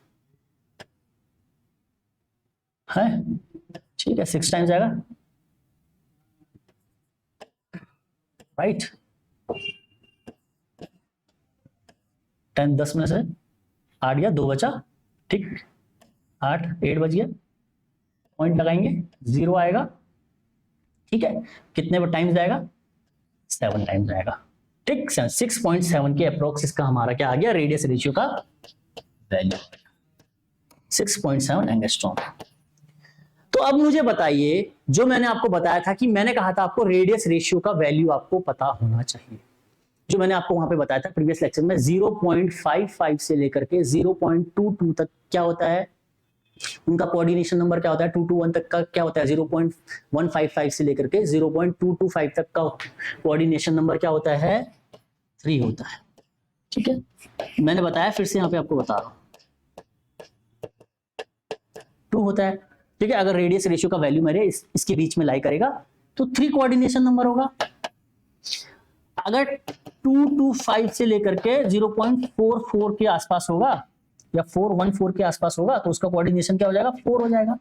और अगर मेरा 0.414 से लेकर के 0.732 के आसपास मेरा रेडियस रेशियो का वैल्यू आएगा तो उसका कोऑर्डिनेशन नंबर क्या होगा, 6 होगा। तो आप वहां पे देखिए कितना आ रहा है हमारा रेडियस रेशियो का वैल्यू, वेट एक सेकेंड, यहां पे डिवाइड 0 पॉइंट आएगा ना, आएगा ना, ये कैसे था, ये 108 से हमने 73 को 100 से 73 को तो डिवाइड होगा नहीं, पॉइंट लगाएंगे 0 आ जाएगा, ठीक है। फिर उसके बाद 6 टाइम्स गया, फिर उसके बाद 7 टाइम्स गया, तो 0.67 मेरी वैल्यू आई, यहाँ पे थोड़ा सा गलत, 0.67 मेरी वैल्यू आई है, ठीक है। अब देखिए 0.67 रेडियस रेशियो से कहां पे मेल खा रही है, कहां पे मेल, इसके बीच में लाई कर रही है ना, 0.414 और 0.732 के बीच में ही तो आएगा, बात समझ में आ रही है मेरी, ठीक है। तो वो वाली वैल्यू इन दोनों के बीच में आ रही है, तो हमारा जो कोऑर्डिनेशन नंबर होगा वो होगा 6 होगा। और कोऑर्डिनेशन नंबर 6 वाला कैसी ज्योमेट्री बनाता है आपको पता है, कैसी ज्योमेट्री बनाता है, ऑक्टाहेड्रल, कैसी बनाता है, ऑक्टाहेड्रल बनाता है, कैसी ज्योमेट्री बनाता है, ऑक्टाहेड्रल। और मैंने वहां पे कुछ एग्जांपल्स भी लिखाए थे प्रीवियस लेक्चर में, जब आप देखेंगे तो एग्जांपल्स क्या थे मेरे, ऑक्टाहेड्रल ज्योमेट्री कौन बनाता है, जिसका कोऑर्डिनेशन नंबर 6 होता है, कौन होता है वो, NaCl। सिंपल सा आंसर है। आपको अगर ये वैल्यूज याद होंगी तो आप इस क्वेश्चन को आसानी से कर सकते हो, कुछ नहीं करना है, रेडियस रेशियो का रेशियो निकालना है, कैटायन और एनायन का मैंने रेशियो निकाला, उसको कैलकुलेट किया, कैलकुलेट करके मेरे पास एक वैल्यू आई, उस वैल्यू को मैंने यहाँ पे कंपेयर किया कि वो किसके बीच में, रेडियस रेशियो का जो वैल्यू आया उसको मैंने यहाँ पे कंपेयर किया, और यहाँ से मेरे को कोऑर्डिनेशन नंबर आसानी से पता चल गया। अगर मेरे को ज्योमेट्री पूछता तो मैं ज्योमेट्री भी बता देता ऑक्टाहेड्रल, बट इसने मुझसे एग्जांपल का पूछा था तो वो एग्जांपल हो गया NaCl। इतनी बात आपके समझ में आई। Which of the following metal oxide is anti ferromagnetic in nature, अभी अभी पढ़ाया, जस्ट अभी अभी पढ़ाया, इनमें से कौन सा एंटी फेरोमैग्नेटिक नेचर को दर्शाता है, कौन सा दर्शाता है भाई, कौन सा एग्जांपल है इसका, बताया था ना, मैग्नीशियम ऑक्साइड, होगा कि नहीं होगा, इसमें तो डायरेक्टली आपको याद करना पड़ेगा, ठीक है। चलिए आगे देख, चलिए a metal crystallize with a face centred cubic lattice, ठीक, एक मेटल है फेस सेंटर टाइप का है, ठीक, the edge length of the unit cell is 408 picometre, और हमें क्या निकालना है, डायमीटर निकालना है। मैंने ए और आर के बीच में जो FCC क्रिस्टल था हमारा, उसमें ए और आर के बीच में हमारा क्या रिलेशन था, √2a is equal to 4r था ना, कैसे निकला था ये पता है आपको, इस तरीके से निकला था ना, देखिए इस तरीके से फेस का एक डायगोनल था, ये डायगोनल जो हमारा कितना होता है, फेस का डायगोनल √2a होता है। अब वो √2a किसके बराबर है, किसके बराबर है, ये वाला r, इस वाले गोले का ये प्रॉपर बीच में ये गोला है इसका 2r, और ये हाफ गोला है यहाँ पे इसका r, तो ये टोटल कितना का 2r प्लस r कितना हो गया, टोटल 4r। तो ये चीज मैंने यहाँ पे लिखी हुई है, तो a और r के बीच में हमको FCC का रिलेशन पता चला, चल गया सर। हमको यहाँ पे क्या निकालना है, डायमीटर निकालना है, क्या निकालना है, डायमीटर निकालना है। तो रेडियस का डबल क्या होता है अपना, यहाँ पे क्या हो जाएगा, डायमीटर हो जाएगा। तो देखिए यहाँ पर √2a इज इक्वल टू क्या हो जाएगा, यहाँ पे डायमीटर यहाँ तक का निकालना होगा, यहाँ से लेकर के यहाँ तक क्या बोलेंगे हम इसको, d, यहां से लेकर यहां तक हमारा दूसरा कहलाएगा d, राइट। तो ये वाला d निकालना है, ठीक है, ये वाला d निकालना है, ये वाला आयन और ये वाले रेडियस के बीच में, ठीक है, उनका ही निकालना है, ठीक, डायमीटर का निकालना है। तो कितना हो जाएगा यहाँ पे 4r इक्वल टू क्या हो जाएगा भाई, 2d के बराबर हो जाएगा, किसके बराबर हो जाएगा 2d के बराबर, या फिर मैं उसको 4r लिखूं 2d लिखूं, इसमें कोई प्रॉब्लम है क्या, नहीं है ना। तो चलिए √2a इंटू 408, a का वैल्यू मुझे 408 दिया हुआ है, ये 2 को मैं नीचे लेके आ जाऊंगा, divided by 2 is equal to d। तो d इज इक्वल टू क्या हो जाएगा, √2 का वैल्यू 1.414 इंटू 408 डिवाइडेड बाय 2, 2 2 जा 4, 0 2 4 जा 8, the d is equal to क्या आ जाएगा मेरा 288 पॉइंट समथिंग के आसपास इसकी वैल्यू आ जाएगी। तो 288 पिकोमीटर मेरा क्या होगा इसका आंसर, ठीक है। आगे बढ़े, ठीक, इतनी बात आपको समझ में आ रही है ना। डी क्यों लिखा मैंने यहाँ पे, ये 2r था, एक r यहां से यहां, एक r यहां से यहां, ठीक है, आधा r, एक इसका आधा और इसका आधा मिलकर के क्या बना दिया, डायमीटर बना दिया ना, d is equal to 2r, ठीक है। तो ये d हो गया और ये d हो गया, तो ये 2d के बराबर होगा, राइट, आगे बढ़े, चलिए आगे बढ़ते हैं। विच of the following statement is not correct, इनमें से कौन सा स्टेटमेंट करेक्ट नहीं है पूछता है। ठीक है, पहला, molecular solid are generally volatile. Molecular solid क्या होते हैं, वॉलेटाइल होते हैं, बिल्कुल होते हैं, सही है ये हमारा।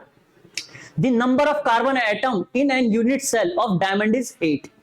एक डायमंड के यूनिट सेल में नंबर कितने होते हैं, डायमंड के यूनिट सेल में कितने होते हैं कार्बन के एटम, 8 होते हैं, बिल्कुल सही बात है ये। ठीक है, the number of Brevis lattice in which a crystal can be categorised is 14। कितने ब्रेविस लैटिस होते हैं भाई, 14 होते हैं, बिल्कुल सर होते हैं। ठीक है, होते हैं, पढ़ा है हमने। The fraction of the total volume occupied by atom in primitive cell is 0.48। सही है क्या ये, क्या लगता है आपको, सही है ये? बिल्कुल नहीं, बिल्कुल गलत है। Primitive cell, simple cubic cell भी कहते हैं, इनका जो फ्रैक्शन होता है, फ्रैक्शन, पैकिंग फ्रैक्शन की बात कर रहा है, किसकी बात कर रहा है, पैकिंग फ्रैक्शन। कितना होता है उसका पैकिंग फ्रैक्शन, 52.4। याद आया कि नहीं आया? तो इनमें से कौन सा स्टेटमेंट गलत है, ये वाला, फोर्थ वाला स्टेटमेंट गलत है। आगे बढ़े, चलिए। NaCl is doped with 10 की power 4 mole percentage of strontium chloride SrCl2. The concentration of cation valencies is, मैंने आपको इम्प्योरिटी डिफेक्ट पढ़ाया था, मैंने वहां पर क्या कहा था, क्या कहा था वहां पर इम्प्योरिटी डिफेक्ट में? इम्प्योरिटी डिफेक्ट में क्या कहा था कि क्या हो जाता है, NaCl का क्रिस्टल, Na का क्रिस्टल रहता है, वहां पे क्या हो जाता है, स्ट्रोंशियम आयन आ जाते हैं, है ना। इम्प्योरिटी डिफेक्ट में बताया था, डिफेक्ट में बताया था हमने।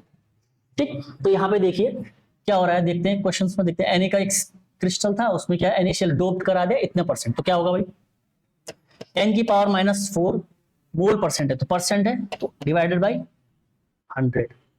एक मोल में कितने नंबर ऑफ इलेक्ट्रॉन्स होते हैं, 6.023 इंटू 10 की पावर 23। तो कंसंट्रेशन ऑफ कैटायन वैकेंसीज, तो इतनी क्या हो जाएंगी हमारी कैटायंस की कंसंट्रेशन, यहां से आपकी निकल जाएगी। सॉल्व करो भाई इसको, 10 की पावर -4 ऊपर ले जाऊंगा, 10 की पावर -2, 100 को ऊपर लेके आया ना, 10 की पावर -2 हो गया, इंटू 6.023 इंटू 10 की पावर 10 की पावर 23, 10 की पावर 6.023 इंटू 10 की power 20।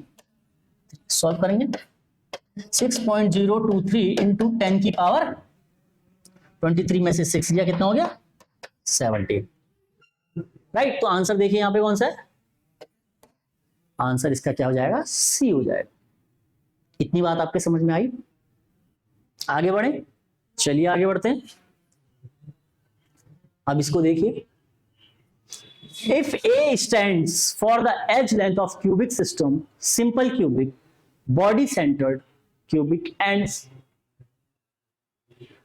face centered cubic, then ratio of radii of the spheres in these system will be respectively। ठीक है, A स्टैंड कर रहा है, बोल रहा है A को हम एज लेंथ अगर बोलते हैं तो क्यूबिक जो हमारा सिस्टम था, हमने सब क्यूबिक सिस्टम पढ़े, SCC पढ़ा है हमने, BCC पढ़ा है हमने, FCC पढ़ा है हमने, इनके बीच में A और R का रिलेशन आपको पता होना चाहिए। SCC में क्या होता है, A = 2R, BCC में क्या होता है, √3A = 4R, FCC में क्या होता है, √2A = 4R। तो रेशियो बताना है, आप आसानी से बता सकते हो। देखिए यहाँ पे आर का रेशियो बताना है, रेडियस है, रेडियाई का रेशियो बताना है, रेडियाई का। तो आर देखिए, आर क्या हो जाएगा, A/2, यहाँ पे आर क्या हो जाएगा, √3A/4, यहाँ पर आर क्या हो जाएगा, √2A/4। इस √2A/4 को अगर मैं कैंसिल करूंगा, ये क्या हो जाएगा, A/2। कौन सा ऑप्शन मैच कर रहा है, देखिए फोर्थ ऑप्शन मैच कर रहा है, फोर्थ हमारा क्या हो जाएगा, आंसर हो जाएगा। कर रहे हैं ना मैच, राइट। ऐसे करना है इस क्वेश्चन को, बहुत ही सिंपल क्वेश्चन, और इस तरीके के क्वेश्चन ही प्रीवियस ईयर में आए हुए हैं, वेरी वेरी इंपॉर्टेंट क्वेश्चंस हैं सॉलिड स्टेट के। ठीक है, next question, the Z is the number of atom in unit cell that represent the close packing sequence ABC ABC। मैंने क्या कहा था, क्लोज पैकिंग में क्या होता है, सीसीपी में किस तरीके का होता है अरेंजमेंट, सीसीपी में किस तरीके का अरेंजमेंट होता है, मैंने कहा एबीसी टाइप का अरेंजमेंट। इसको अगर आपको डिटेल में समझना है तो मेरा प्रीवियस लेक्चर देखिए, ठीक है। फिर आप यहां पे आइए, the number of tetrahedral voids in the unit cell is equal to, तो भाई सीसीपी में नंबर ऑफ टेट्राहेड्रल वॉइड्स कितने होते हैं, 8 होते हैं, पता है ना आपको, पता है सर। तो अगर वो बोल रहा है नंबर ऑफ एटम, अगर हमारे Z अगर नंबर ऑफ एटम है, कितने हैं नंबर ऑफ एटम, अगर Z नंबर ऑफ एटम है, Z नंबर ऑफ एटम है तो टेट्राहेड्रल वॉइड कितने होंगे। तो एक सीसीपी में कितने नंबर ऑफ एटम प्रेजेंट होते हैं, 4 नंबर ऑफ एटम प्रेजेंट होते हैं। और कितने टेट्राहेड्रल वॉइड होते हैं, 8 टेट्राहेड्रल वॉइड। ये क्या है, लिख लेता हूं, नंबर ऑफ एटम। ये कैसे निकाला आपको पता है ना, 8 इंटू 1/8 प्लस, चलिए बता देता हूँ, 8 इंटू 1/8 प्लस 6 इंटू 1/2, तो नंबर ऑफ एटम मेरा यहाँ से 4 निकला। और टेट्राहेड्रल वॉइड्स कितने होते हैं, 8 होते हैं। क्यों होते हैं, क्योंकि कॉर्नर्स पर 8 कॉर्नर हो गए, तो 8 कॉर्नर्स पर 8 टेट्राहेड्रल वॉइड्स प्रेजेंट होंगे। तो बताइए यहां पे क्या पूछा, यूनिट सेल इक्वल टू, तो किसके बराबर होगा, ये जो है हमारा नंबर ऑफ एटम का 2 गुना है ना टेट्राहेड्रल वॉइड्स, कितना है, 2 गुना है tetrahedral void number of atom का। तो ये Z क्या रिप्रेजेंट कर रहा है, नंबर ऑफ एटम, तो उसका 2 गुना होगा हमारा टेट्राहेड्रल वॉइड।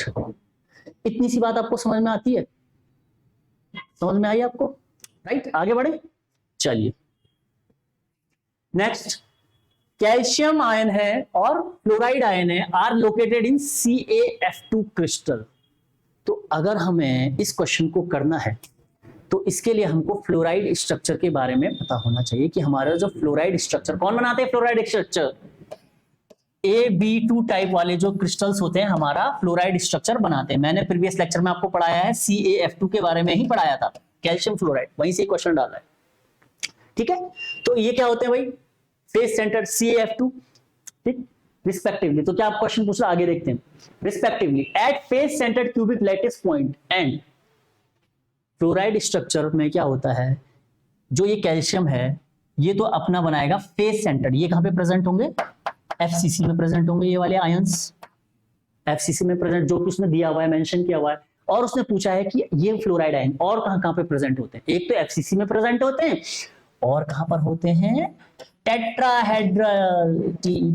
टेट्राहेड्रल वॉइड्स, कहां पर प्रेजेंट होते हैं, टेट्राहेड्रल वॉइड्स में प्रेजेंट होते हैं।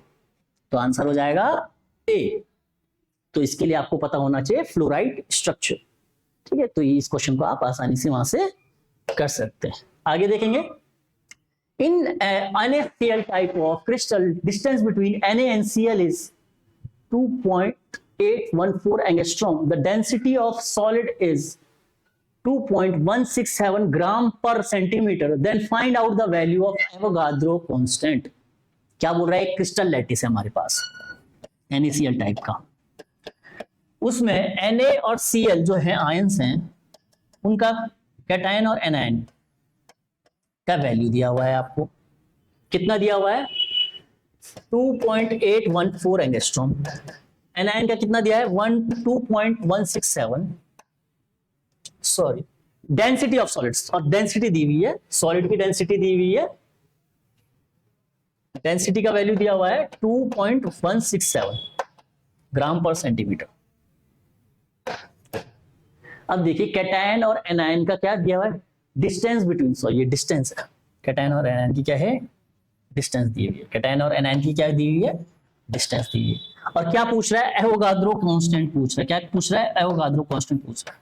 तो आप मुझे बताइए, एवोगाद्रो चाहिए, ये कितना डिस्टेंस कुछ भी हो, डेंसिटी कितनी भी हो, क्या उसके वैल्यू, एवोगाद्रो कांस्टेंट के वैल्यू में कोई चेंज आएगा उस क्रिस्टल के, आएगा कुछ चीज, नहीं आएगा ना। तो एवोगाद्रो कांस्टेंट का वैल्यू तो सेम ही रहेगा, कितना होता है एवोगाद्रो नंबर का, 6.02 इंटू 10 की पावर 23, ठीक है, इंटू 10 की पावर 23 आपको क्या हो जाएगा, एवोगाद्रो कांस्टेंट।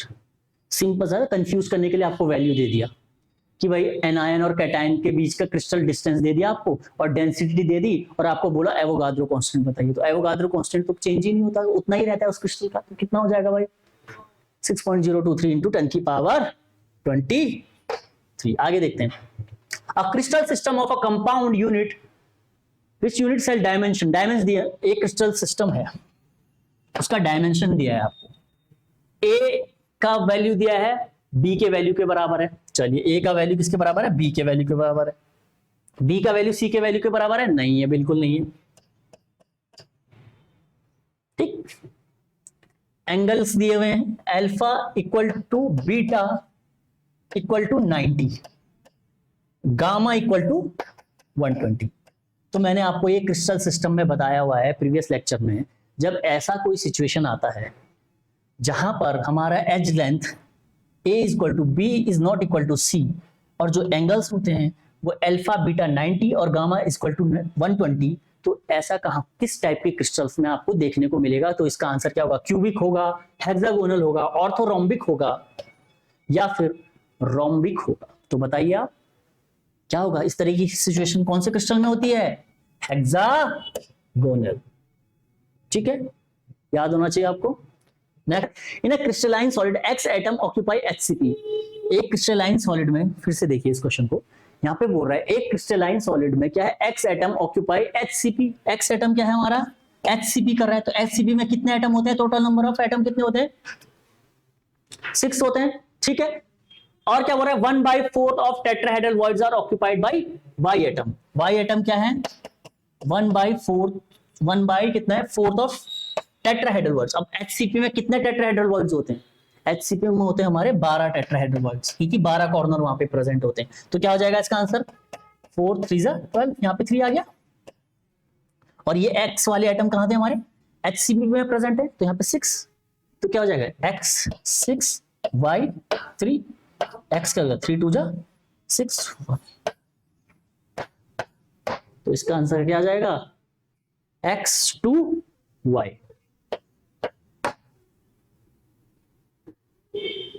ठीक है, इतनी बात आपके समझ में आई? आगे बढ़े, चलिए आगे बढ़ते हैं। नेक्स्ट क्वेश्चन है, which is the incorrect statement? इनमें से कौन सा स्टेटमेंट इनकरेक्ट है, गलत है? Density decreases in the case of crystal with Schottky defect. Schottky defect में डेंसिटी डिक्रीज होती है? बिल्कुल सर होती है, क्योंकि उसमें आयंस क्रिस्टल से बाहर चले जाते हैं। तो ये तो बिल्कुल सही है। NaCl is insulator, silicon is semiconductor, silver is conductor. बिल्कुल, NaCl इंसुलेटर है, सिलिकॉन सेमीकंडक्टर है, सिल्वर कंडक्टर है, क्वार्ट्ज इज पीजोइलेक्ट्रिक क्रिस्टल। बिल्कुल सही है, ये भी बात सही है। Frenkel defect is favoured in those ionic compound in which size of cation anion are almost equal। तो फ्रैंकल डिफेक्ट में एनायन और कैटायन का साइज इक्वल होता है? क्या लगता है आपको, इक्वल होता है? पढ़ा है ना हमने प्रीवियस लेक्चर में। क्या है, क्या है इसका आंसर? ये बिल्कुल गलत है बच्चों। इसका आंसर क्या होगा? फ्रैंकल डिफेक्ट में एनायन का साइज क्या होता है? बड़ा होता है, और कैटायन का साइज छोटा होता है। इसीलिए तो जो हमारे कैटायन होते हैं, फ्रैंकल डिफेक्ट के कारण वो जो कैटायन होते हैं वो कहां चले जाते हैं? इंटरस्टिशियल स्पेस में माइग्रेट कर जाते हैं, जिससे कि उस क्रिस्टल में क्या है? एक वैकेंट स्पेस जनरेट हो जाता है। तो कैसे, कौन से वाले आयंस गए? कैटायन वाले आयंस चले जाते हैं। तो कैटायंस वाले क्यों जाते हैं? क्योंकि वो आयंस छोटे होते हैं। अब यहाँ पे क्या स्टेटमेंट बोल रहा है वो? फ्रैंकल डिफेक्ट में क्या करता है वो? बोल रहा है यहाँ पर कैटायन और एनायन के साइज यहाँ पर बराबर होते हैं। तो ये बिल्कुल गलत स्टेटमेंट है, बिल्कुल रॉन्ग स्टेटमेंट है। ये बिल्कुल सही स्टेटमेंट है। ठीक है, तो इसका हमको क्या गलत बताना था? रॉन्ग आंसर बताना था। तो रॉन्ग आंसर कौन सा हो जाएगा? थर्ड वाला हमारा रॉन्ग आंसर हो जाएगा। ठीक है, और ये फोर्थ वाले की अगर मैं बात करूं, आयरन ऑक्साइड हमने पढ़ा है प्रीवियस लेक्चर में, कौन सा? Non stoichiometric metal defect, deficiency defect को दिखाता है, क्योंकि यहाँ पर 2 वैलेंसीज होती है ना आयरन की, Fe2 पॉजिटिव और Fe3। ठीक है, तो ये प्रीवियस लेक्चर में, जिसने प्रीवियस लेक्चर नहीं देखा है वो जरूर प्रीवियस लेक्चर देखें, और ये आपको समझ में आ जाएगा। Non stoichiometric metal deficiency defect दिखाता है हमारा आयरन ऑक्साइड। आगे देखें, चलिए, ऑर्डर ऑफ पैकिंग एफिशिएंसीज। अब इसमें पैकिंग एफिशिएंसी बतानी। पैकिंग एफिशिएंसी को मैंने क्या कहा था? Packing fraction. तो इसमें सबसे ज्यादा पैकिंग फ्रैक्शन किसका होता है? FCC का। वेरी गुड, FCC या फिर HCP का सबसे ज्यादा पैकिंग फ्रैक्शन होगा। होगा कि नहीं होगा? बिल्कुल होगा। कितना होता है पता है आपको? 74% पढ़ाया है मैंने। कितना होता है? 74%। उसके बाद किसका होता है? BCC का होता है। कितना होता है? 68%। उसके बाद सिंपल क्यूबिक एससीसी, इसका कितना होता है 52.4%। तो इसका सही आंसर क्या हो जाएगा, फोर्थ इसका राइट आंसर। राइट, आगे बढ़े, नेक्स्ट क्वेश्चन देखें। चलिए नेक्स्ट क्वेश्चन देखते हैं। A compound is formed by cation C and anion, एक कंपाउंड है सी कैटायन से मिलकर के बनाया और ए एनायन से मिलकर के वो बना हुआ है। The anion form hexagonal close packed lattice, anion जो है हमारा कैसा बना रहा है, हेक्सागोनल बना रहा है। हेक्सागोनल बना रहा है तो कितने होंगे उसमें नंबर ऑफ एटम, 6 हो जाएंगे, ठीक है। And the cation occupied 75% of octahedral voids, and the cation, और जो हमारे कैटायन है वो क्या कर रहे हैं 75%, कितना होता है 75%, कितना हो जाएगा 75%, क्या बोल रहा हूं, and the cation occupies 75% of octahedral voids, octahedral voids का 75%। अब बताइए आप हेक्सागोनल क्लोज पैक्ड स्ट्रक्चर में कितने ऑक्टाहेड्रल वॉइड्स होंगे, कितने ऑक्टाहेड्रल वॉइड्स होंगे, ऑक्टाहेड्रल वॉइड्स, तो कितना 75% करना है, 75% कितना हो जाएगा 3/4। ऑक्टाहेड्रल वॉइड्स कितने होंगे हमारे 6, एक सेंटर में, wait, the cation occupies 75% of octahedral voids, 2 4 2 3 6 तो ऑक्टाहेड्रल वॉइड्स कितने होते हैं अपने, ऑक्टाहेड्रल वॉइड्स होते हैं आपके पास यहां पर 6। आइए, एक a compound formed by cation C and anion A, एक कंपाउंड है जो कैटायन सी बनाता है, ठीक है, और एनायन ए बनाता है, राइट, ए से मिलकर के बना होता है। Anion form hexagonal close packing lattice, anion क्या बनाते हैं, हेक्सागोनल क्लोज पैकिंग लैटिस बनाते हैं। तो एनायन कितने हो जाएंगे हेक्सागोनल क्लोज पैकिंग में, कितने होते हैं 6 होते हैं, नंबर ऑफ एटम 6 हो गया।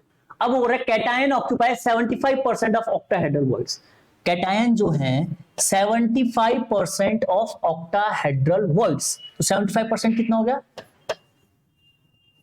3/4, ठीक है, of what octahedral words, octahedral words यहां पे कितने हैं 6 होते हैं हेक्सागोनल में, कितना हो गया 9/2 हो गया।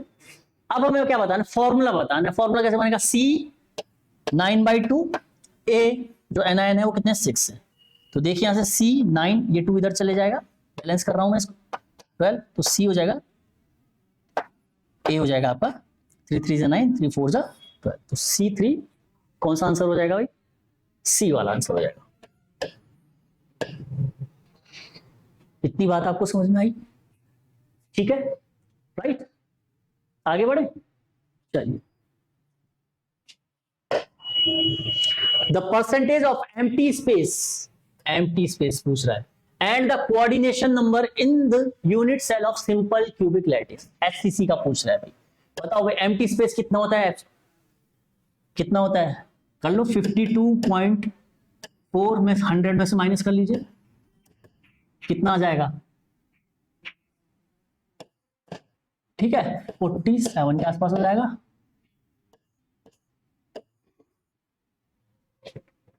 है ना।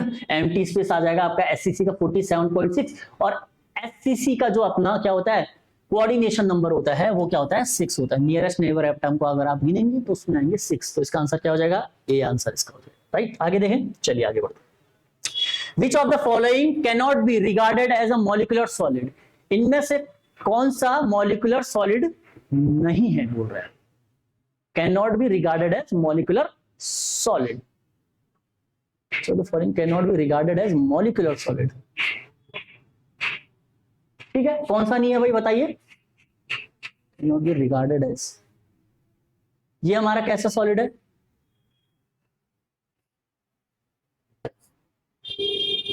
कोवेलेंट सॉलिड है ना, ये भी कोवेलेंट सॉलिड है, ये भी कोवेलेंट सॉलिड है, इसका answer all of above, molecular solid.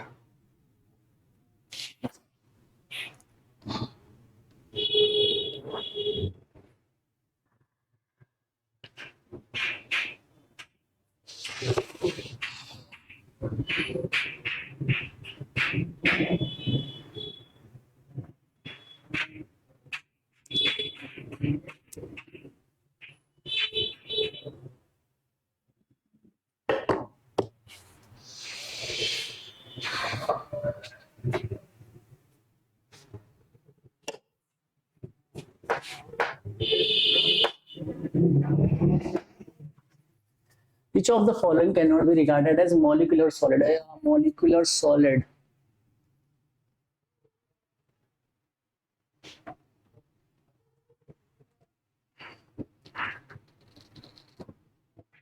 ठीक है, देखिए नेक्स्ट क्वेश्चन देखते हैं हम।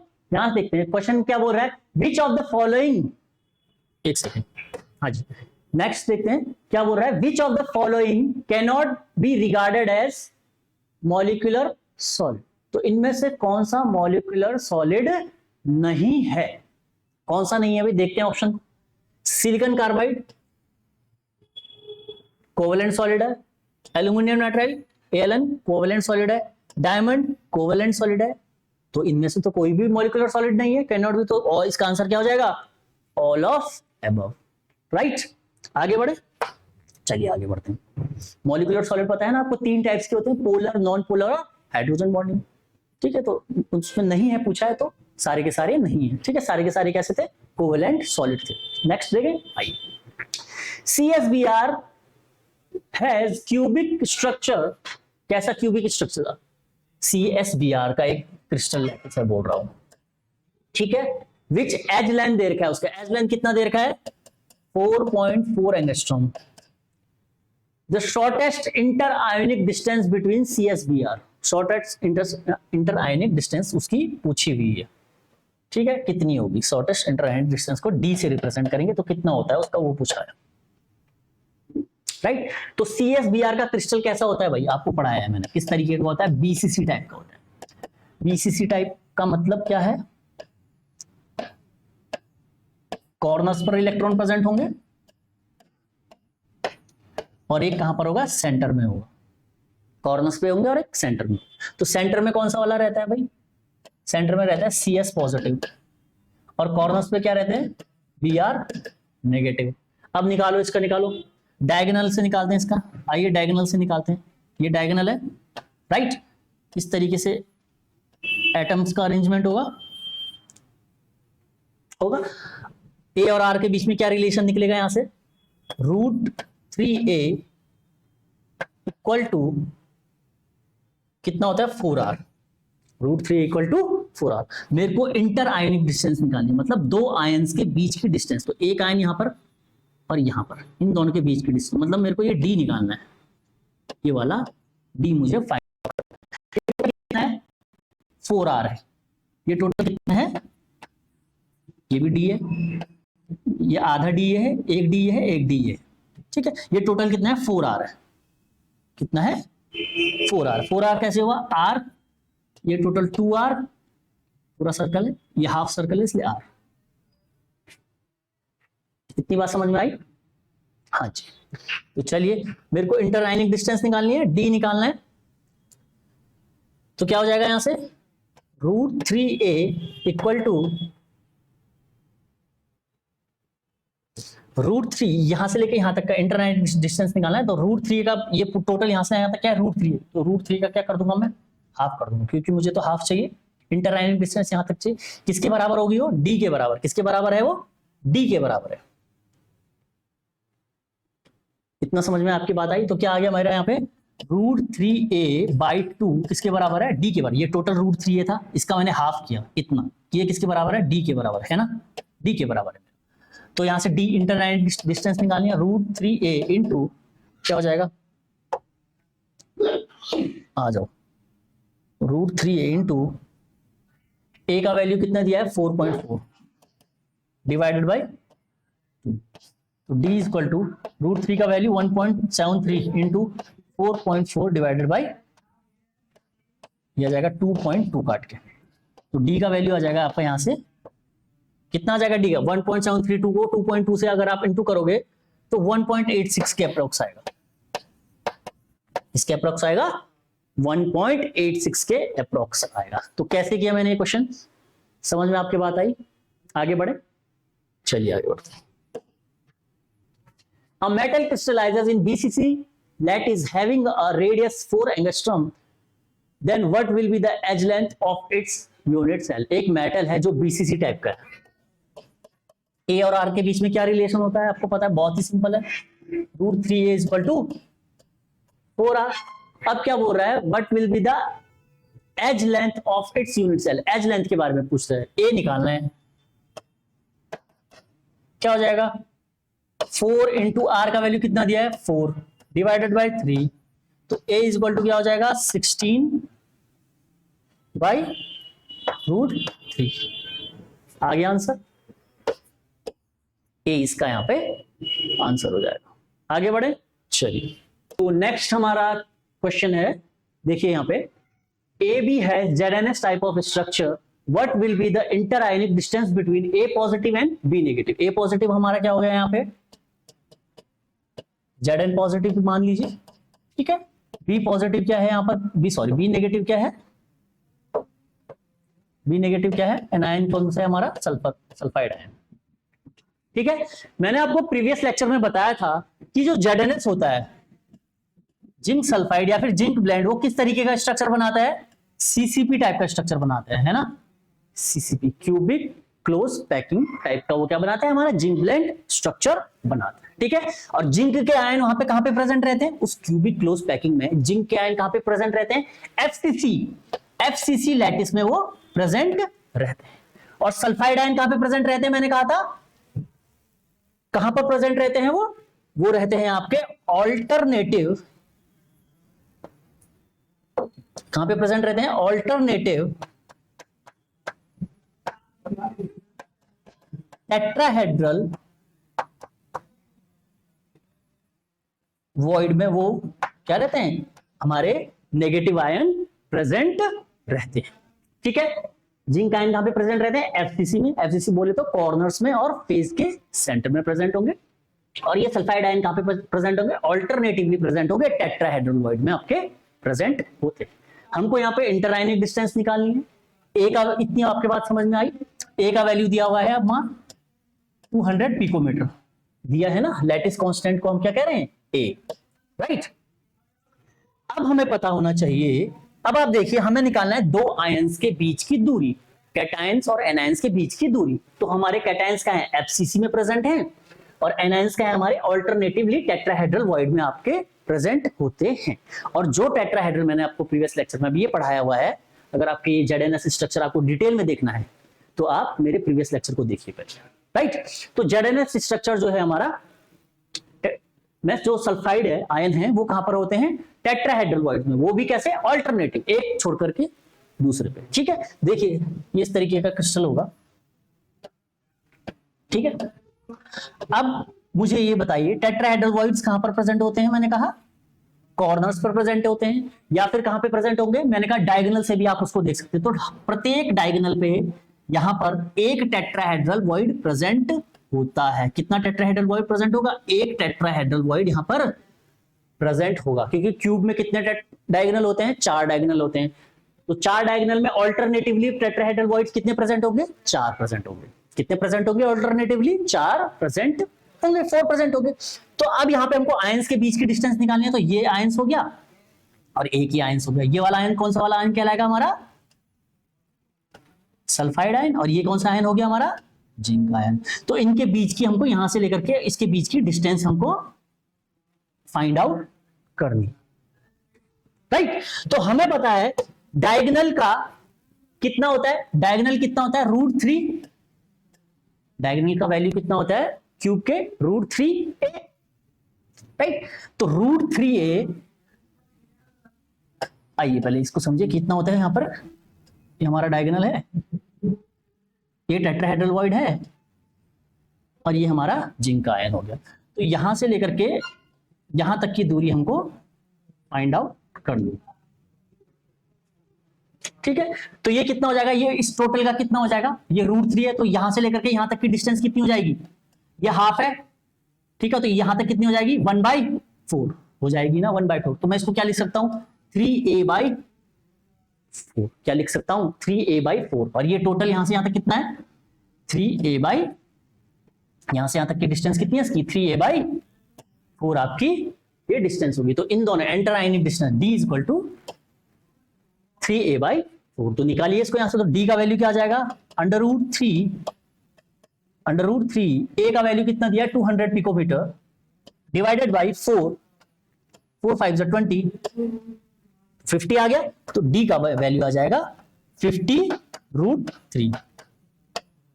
इतनी बात आपको समझ में आई? यहां तक आपको क्लियर हुआ? तो हमारा आंसर हो जाएगा 50√3 इसका आंसर हो जाएगा। ठीक है, एक ZnS टाइप का क्रिस्टल था।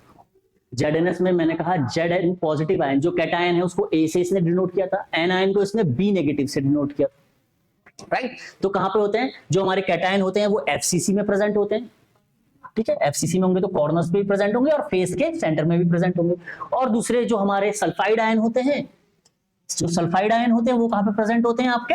वो प्रेजेंट होते हैं टेट्राहेड्रल वॉइड्स में, वो भी ऑल्टरनेटिवली प्रेजेंट होते हैं टेट्राहेड्रल वॉइड्स में। तो हमको इन दोनों के बीच की दूरी निकालनी थी, आयंस के बीच की दूरी निकालनी थी। तो एक आयन आपके यहाँ पे प्रेजेंट है सल्फाइड आयन जो टेट्राहेड्रल वॉइड में प्रेजेंट है, और एक आयन ये है आपका ये बड़ा वाला आयन जिंक आयन। तो इनके बीच की डिस्टेंस निकालनी है। ठीक है, तो मैंने क्या किया, एक यहां पर ये क्यूब लिया। ठीक है, ये क्यूब का सेंटर है मान लीजिए, तो यहां से एक सेंटर से एक मैंने डायगोनल खींचा। तो डायगोनल पे मुझे पता है मेरे को एक टेट्राहेड्रल वॉइड मिलेगा। ठीक है, तो टेट्राहेड्रल वॉइड में क्या है? सल्फाइड आयन प्रेजेंट थे, और ये वाला कॉर्नर पे क्या है? जिंक आयन प्रेजेंट है, राइट। नेगेटिव, ये है पॉजिटिव।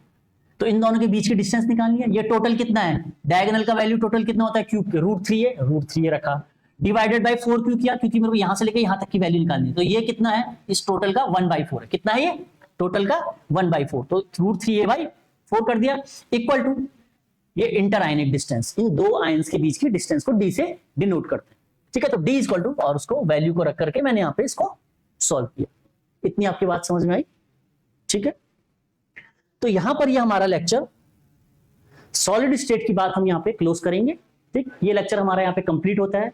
इसमें आपको कोई भी डाउट्स हो, क्वेश्चन में कुछ आपको डाउट्स आपके आ रहे हैं, समझ में नहीं आए आपके, अगर तो आप मुझे कमेंट्स बॉक्स में कमेंट करके बताइए। ठीक है, और अगला लेक्चर जो हम शुरू करने जा रहे हैं वो है हमारा एटॉमिक स्ट्रक्चर।